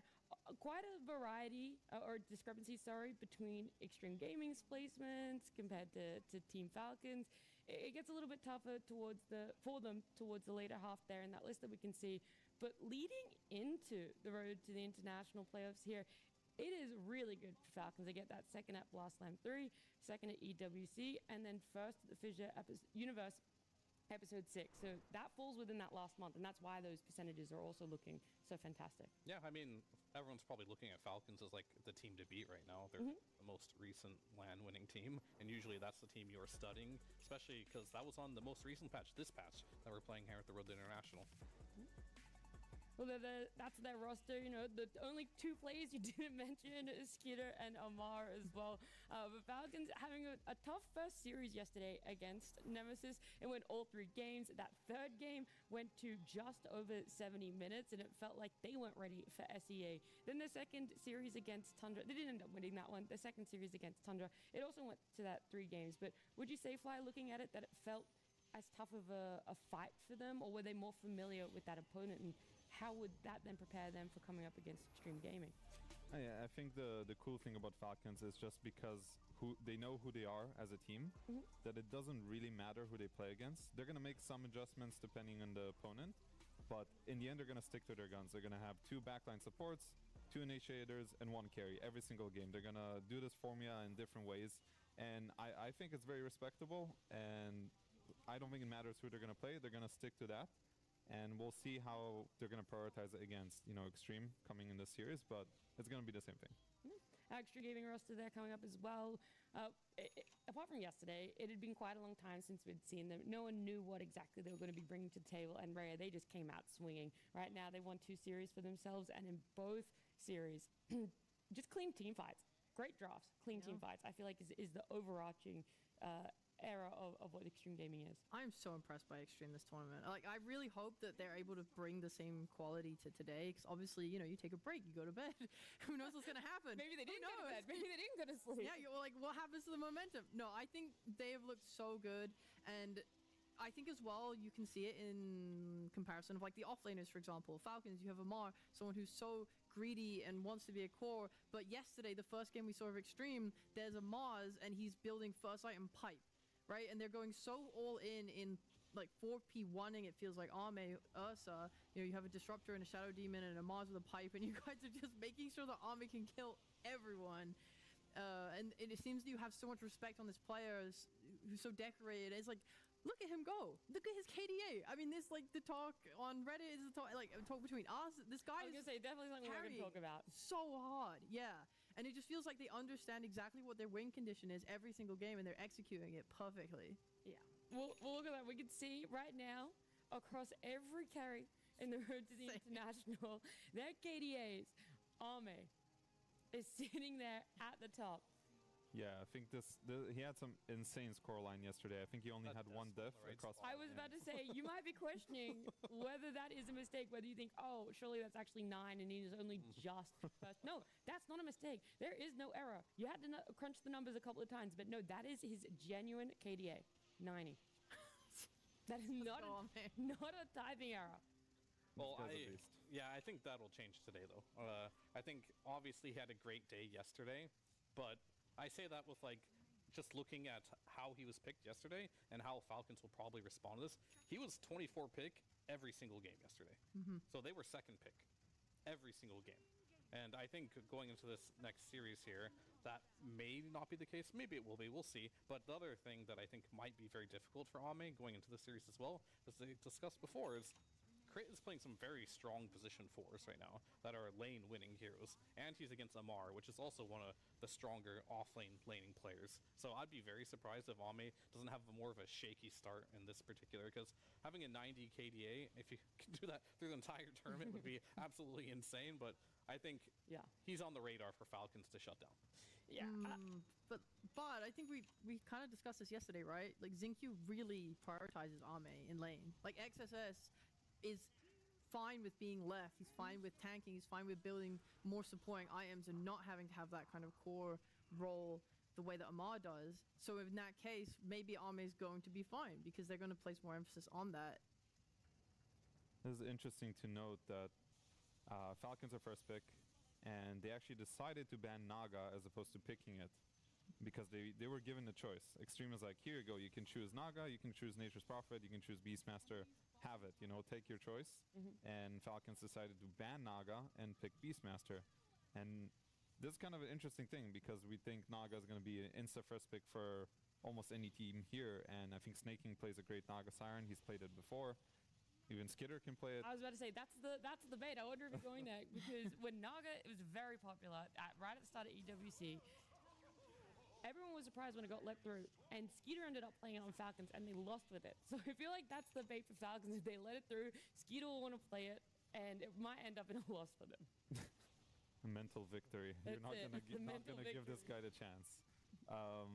So yeah, I think we're gonna see Storm Spirit as a response to Beastmaster because Storm lanes very well into Beast mid in case it is, because as we know, Falcons likes to flex heroes. Amar can play this hero as well as Malrine. Storm is a good answer. Doesn't need too many bans. I think the hero is almost gonna get a good lane no matter what these days against most matchups. So curious to see what Falcons is gonna end up doing with this beast, and yeah. Yeah, I mean, it's definitely open. It's not unplayable though. I've seen this matchup a lot, Storm versus Beast. Seems like Beast still does fine. I don't know if you can actually shut down Beast in the lane. Seems very difficult, why the hero is very strong. And most likely Malrine will play it. Technically, Amar can play it, but he doesn't like it too much. And I was asking where Warlock went, because I feel like this hero used to be in every single game, but the priority has changed, and like these disruptors, like I guess there's a lot of bans right now for supports right now. So I guess when 5 or 7 supports are banned, you gotta just go for the next best.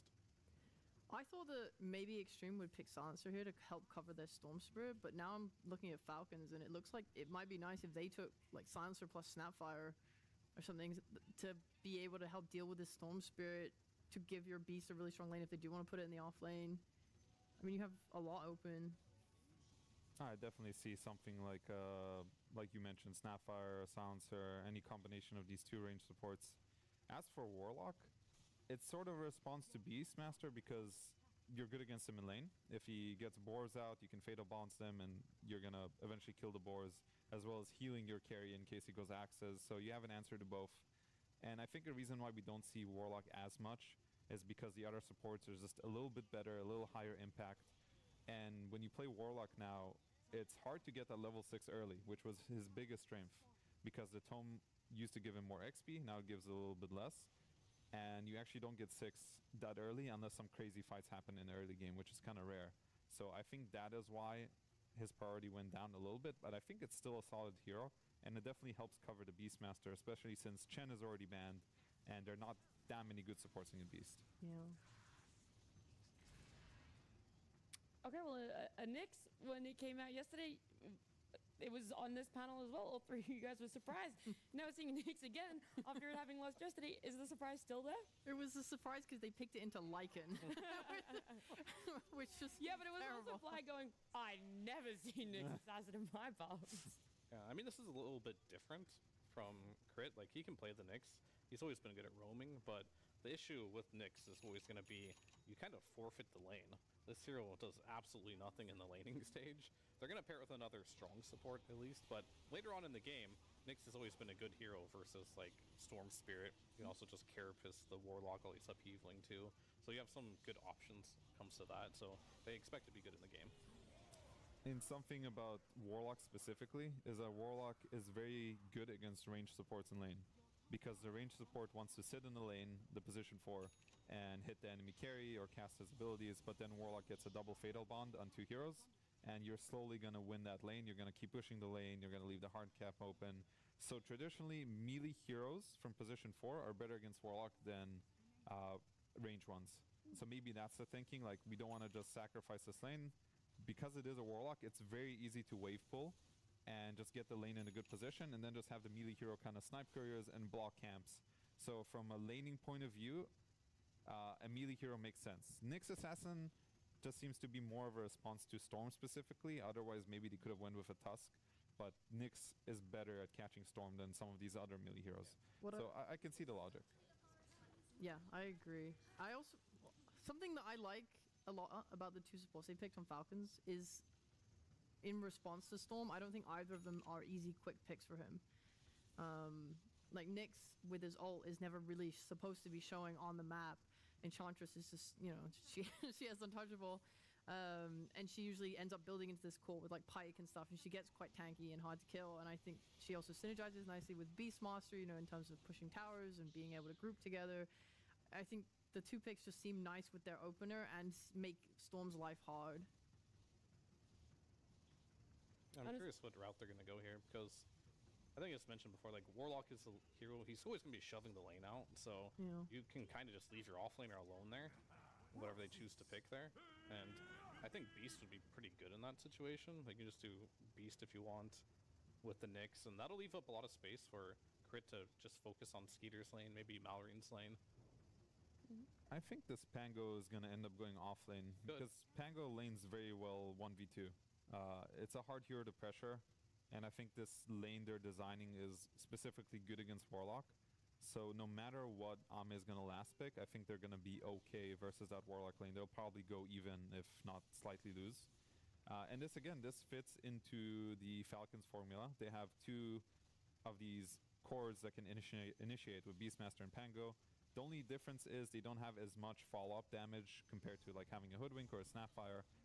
The Nyx Assassin can deal damage, but he relies on getting that Vendetta hit in, and Enchantress only deals damage later on, so their follow-up damage is a bit worse than their usual ones, but they're designing this to deal with the Warlock, so I see the logic. And on the side of Extreme, I think they have a very stable lineup. They have a lot of team fight, a lot of damage. In fact, it looks almost like a Falcons lineup, minus the Storm Spirit. Very classy, and it makes it so it's very easy for Ahmed to last pick any hero he wants, because he already has everything else. He has the team fight, he has the stuns, he has the heals in the lane, he has every condition set up for him to get the perfect last pick in this game. I mean, he's going to have a free lane pretty much with whatever he picks, right?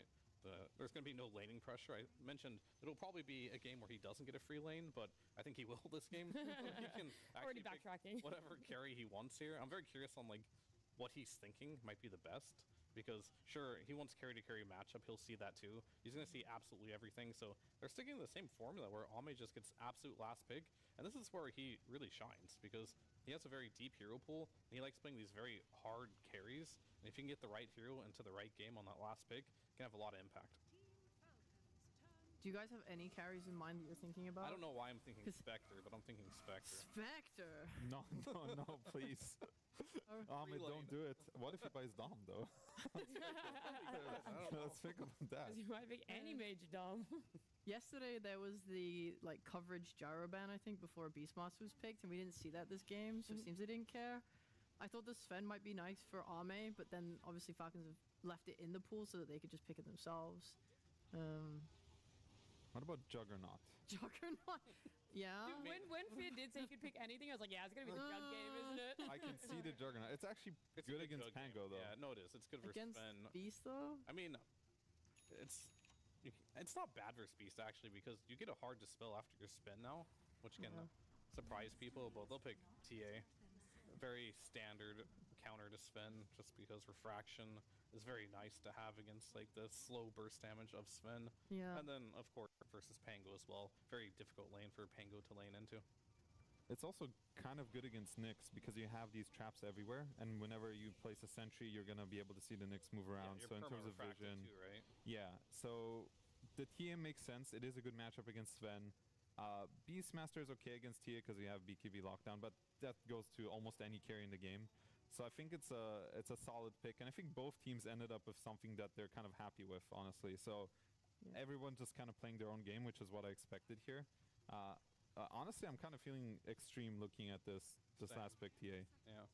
I mean, there's something off-putting about Nyx Assassin right now for me. It really is. I think so too. There's nothing else, it's just the Nyx. Yeah. If it was a Hoodwink or a Snapfire, I might be leaning the other way, but this Nyx Assassin is really... Like, Crit's an amazing player, so he's probably going to be able to do some magic with it, but I'm leaning extreme this game. That's fair. And still fit, it's literally just that Nyx, like, not memeing? I mean, it's... Extreme's lineup just is really good. So, like, one problem I do have is the Nyx, and I think... You can overcome it with gameplay. I want to see the strategy they have in mind, but I have to lean Extreme's way because I'm not sure how they're going to make this Nyx work, but, you know, they can prove me wrong here. I'd love to see it. It's just such a weird hero to try and make work right now that I'm not a believer yet. Sure, and I mean, Extreme Gaming, you're favoring that draft. They have great execution as well yesterday. For yourself, Rhea, you love to give the viewers hope for the underdog in the draft. I don't think either of these teams are an underdog. I said in the draft. I mean, I'm just underdog in the draft. Well, I'd say both drafts have like a lot of strengths and a lot of ways to play around them. So I think we're looking at a good even game. I'll bat for Falcons just because these guys are jumping on the bandwagon. It was pathetic. It's like, okay, yesterday it's like, oh, I don't think Extreme can win this game. Oh no, I still don't think Extreme can win this game. Oh, Extreme are good now. I think they're gonna win. I think they're gonna win this game. But come on. All right, I love it. Even though, might not have any logical sense, the passion's definitely there. We're going to be getting into it. Both these teams undefeated at the moment, but Falcons up against Extreme Gaming with Lyrical and Trent. Thank you so much, Nat. I cannot tell you how excited I am for this game, Trent. It's going to be freaking awesome. One of these teams I had going through undefeated. The other one I said was going to be out. I'll let you decide who those people were. But I'm on the bandwagon now, too. Let's go. Yeah, you're hopping in there. I mean, did you hear what Fly said? He said, classy. Yeah, they're very classy drafts. That's nice. I like that. All right, that's what he thought about that XG. Panel was looking classy. Mission kill Ame, says Skeeter. Ame replies, come. Oh my God. Oh, that's good. I like that, dude. He really does just think he's in an anime, doesn't he? I know. Look, I tell you, I'm looking at the replays this morning from games that we didn't see because we were on the B stream, and I see this Yadaro PL versus Ame Anti-Mage. Come on. Yes. Give me a break. It's really unbelievable. What is it with those two? They need to get star-crossed lovers is what they are, I tell you. You know what it is? It's the problem, too, is they can never be together because they both play carry. That's the real problem here. Oh, man. Wouldn't that be something, huh? I know. We throw them on a team together? Make it happen. Somebody. They'll just trade off playing mid, It'll be like Emo. He does that sometimes. Okay, I like this idea, actually. All right, Ame. Wait, what if we put them in a lane together? Oh, yeah. And they trade off going support. That's a terrible idea. No, but once you lose the game, you swap. Okay, As long as you're winning, the carry, you get to keep playing carry. Yeah, they're just going to throw so that way they get to play carry. Yeah, sorry I threw the lane, man. It's too bad. Well, Bounty Rune situation right there. You can see 3 of them going the direction of Falcons right out of the gate. So what you would hope to have happen. Namar going to try and body block this wave out. As Panel was talking about, Pango, one of those heroes that can survive a little bit more when there's a little bit more of an unorthodox position for kind of an old school one, but the Nyx assassin. Yeah, and likewise, same thing with there being a warlock, right? Like the panel pointing out that we've had these Banes, we've had these Shadow Demons. These are heroes that are really good at stopping you from doing the annoying skip the laning stage pulls. Walking away with the creep wave. Warlock, he just got to watch it go. Like, he can try and harass you a little bit, but Nyx still has pretty decent HP regen, and he can just tank his way through it, It does look like for now, though, they're willing to play this a little bit more straight up. We'll see if that changes on the next round of creeps coming in, but feeling somewhat okay with how things are set up, at least down here on the bottom side of the map. We'll keep our eye on mid, too, see if there's anything to write home about, but it's, Storm versus Beastmaster, some possibilities. Not a ton, though. Yeah, Storm is, I don't know why he got Walking Remnants and still has all this armor. I'll just say it, Yeah. It's kind of crazy. The whole excuse for the armor used to be Remnants. Now his Remnants walk away from him, still has the armor. Explain that to me. I mean, you can't. It's an impossibility. Apparently so. And then again, up top, we've got our first creep sent out on a mission. Skeeter is going to have to back away from XXS and ZinQ here together, as the pressure might be mounted a little bit there. We'll keep and see if there's anything that comes their way. But you would anticipate there might be some early pressure being mounted if Snake King can manage to find himself a pretty nice creep. Yeah, what was the streak he had?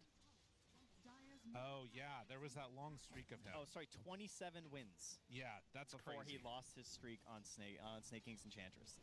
Pretty disgusting.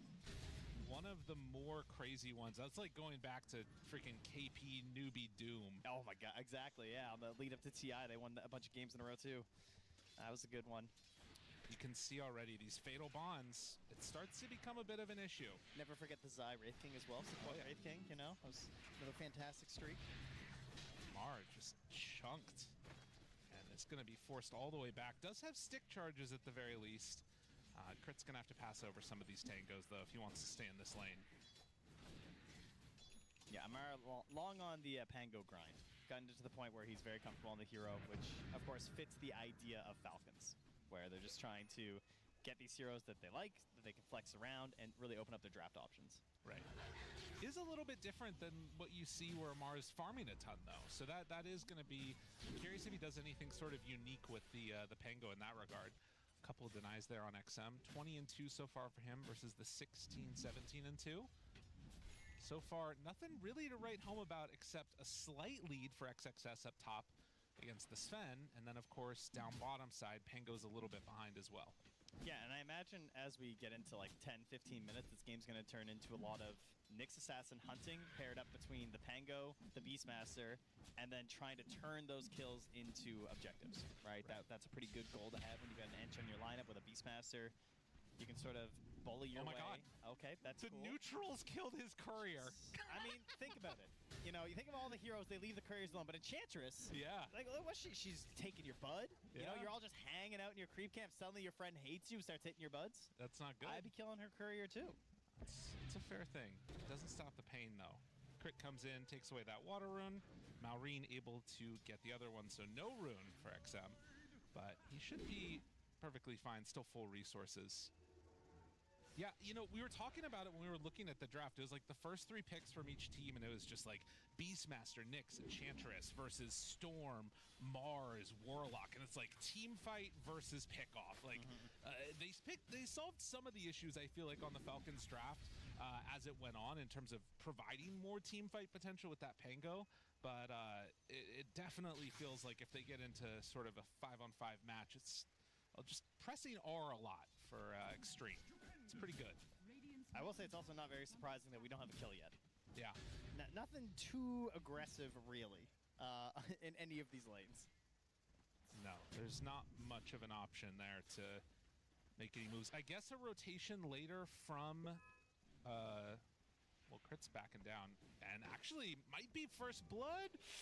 Oh, is it going to be enough damage? The blood grenade! The last tick of the blood grenade takes him down. X-Nova. Still doesn't have boots. Oh, very good. I mean, look at that damage. It took a while, but eventually he got him, you know? Yeah. All right, that's pretty sweet. What's he bringing out with his first blood gold anyways? We get a pause. He is bringing out boots and a Sage's Mask. Oh, he actually did get it? Okay. Yeah. Nice. So they're on the way. Oh, look at that nice graphic, too. Love to see that. Yeah, so I think that this is, again, one of those games where I feel like that slow starting pace is solid, but there should be some type of move later on from Enchantress, surely.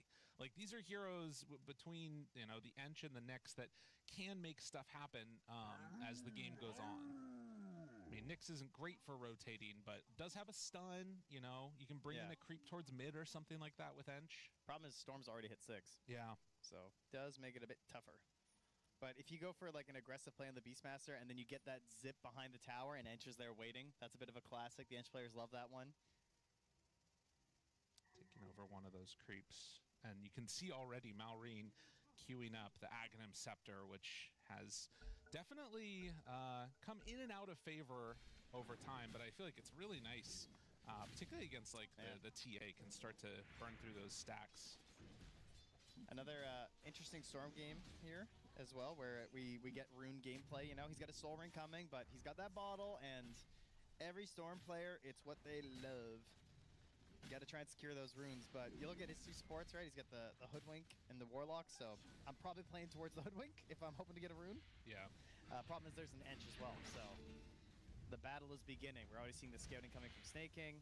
Zincu's here, and now holding the Roar Malrine, like, they're bringing everybody. Looking for this rune. Are they going to get it? The roar is there. Gets the haste stolen away by XM. Drops down a tree. Does some good damage. It's not going to be enough to kill Malrine. And in fact, they're just going to have to walk away on XG. All right, there you go. 1 rune denied from the Storm Spirit. Oh my god. Crit just comes in at level 2 to start mana burning. It's a little bit of hate there, excuse me, mana flare. But it does have the mana burn facet. So, do you like to see that when you are playing up against the Storm Spirit? That's true. We didn't bring that up. I mean, Scuttle was like one of my favorite facets, I think, when facets launched. It just feels so good on Nyx Assassin. Right.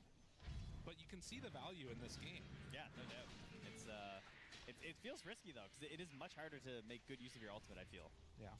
That being said, you know, we played Nyx Assassin for however long until fastest existed and there was no such thing as scuttle. And you still got plenty of good opportunities, but maybe versus this Templar Assassin, it could have been a good opportunity to avoid some of those more common paths where you see the traps with sentry combos, you know? Yeah. Could have been going over like high grounds and stuff, but yeah, as you mentioned, there is definite value to the mana burn, so he's opting for it.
pre.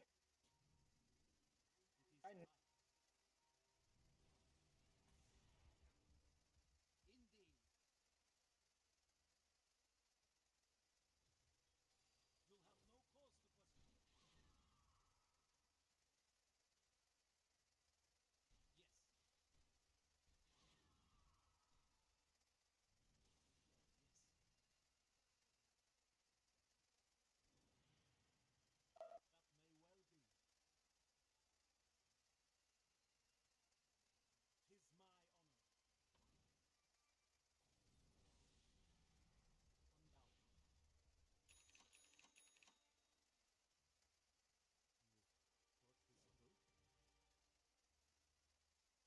Jurar, jurar.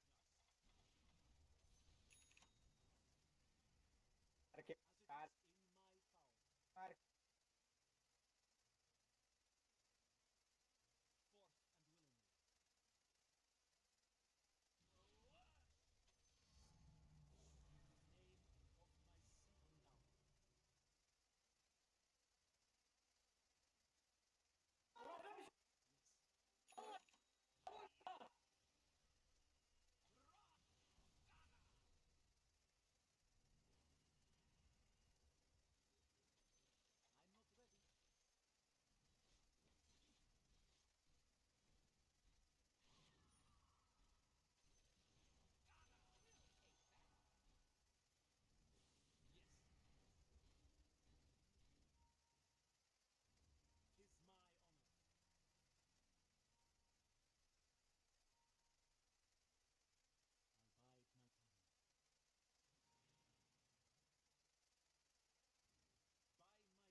I'm going this guy here. Middle tower is under attack. Radiant structures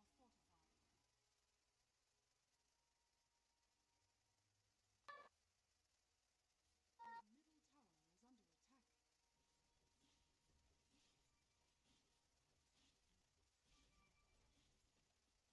Your middle tower is under attack. Your middle tower is under attack.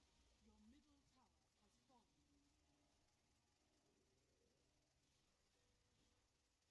Your middle barracks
warning this alchemist. Your bottom tower is under attack. Radiant structures are fortified. Your bottom tower is under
attack.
Come guys, come LC, come here.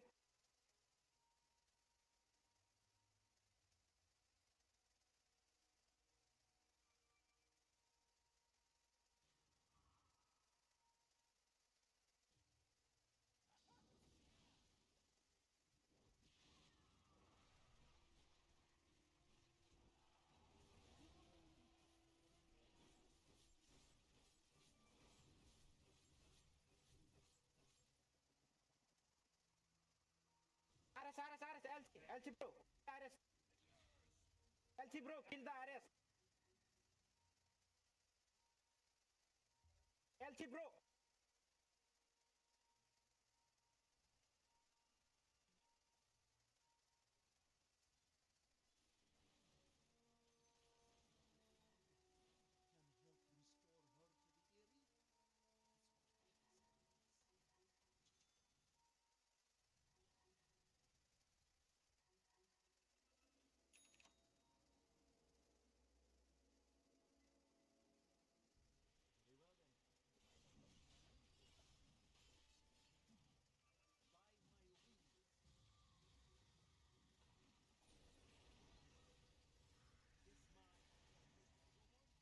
noob motherfucker else. Fucking noob else.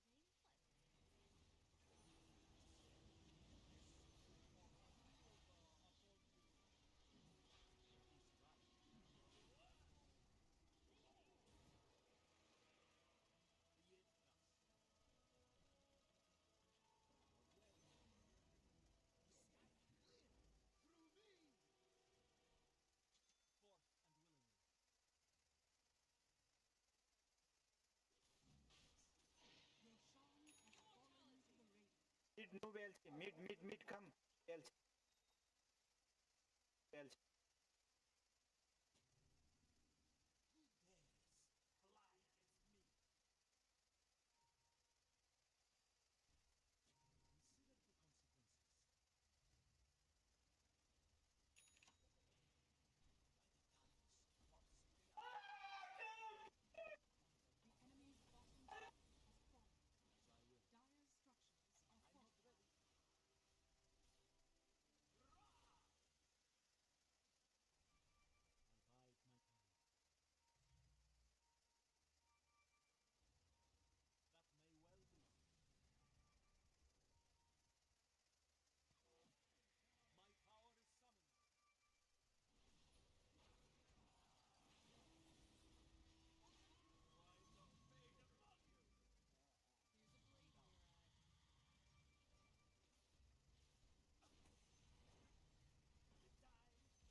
Or kill the RS or this game.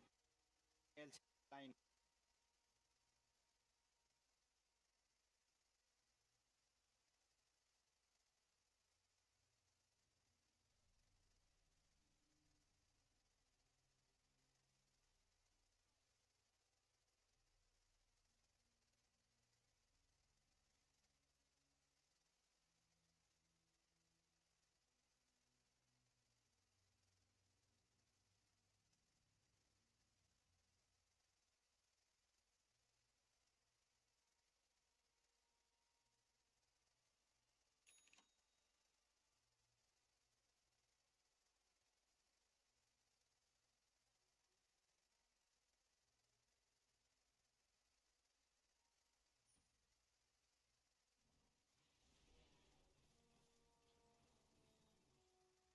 Radiant structures are fortified.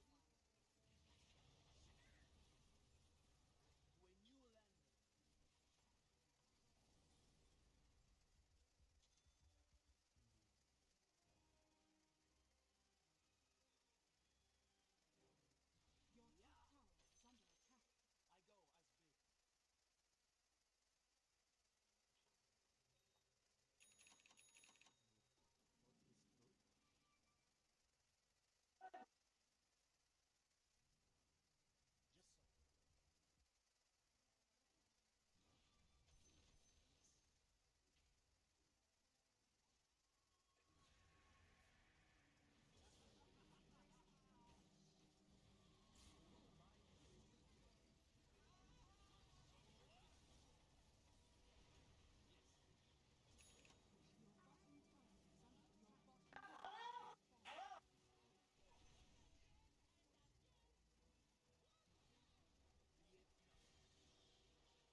Mid.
Get back.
One hit the red.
Fuck.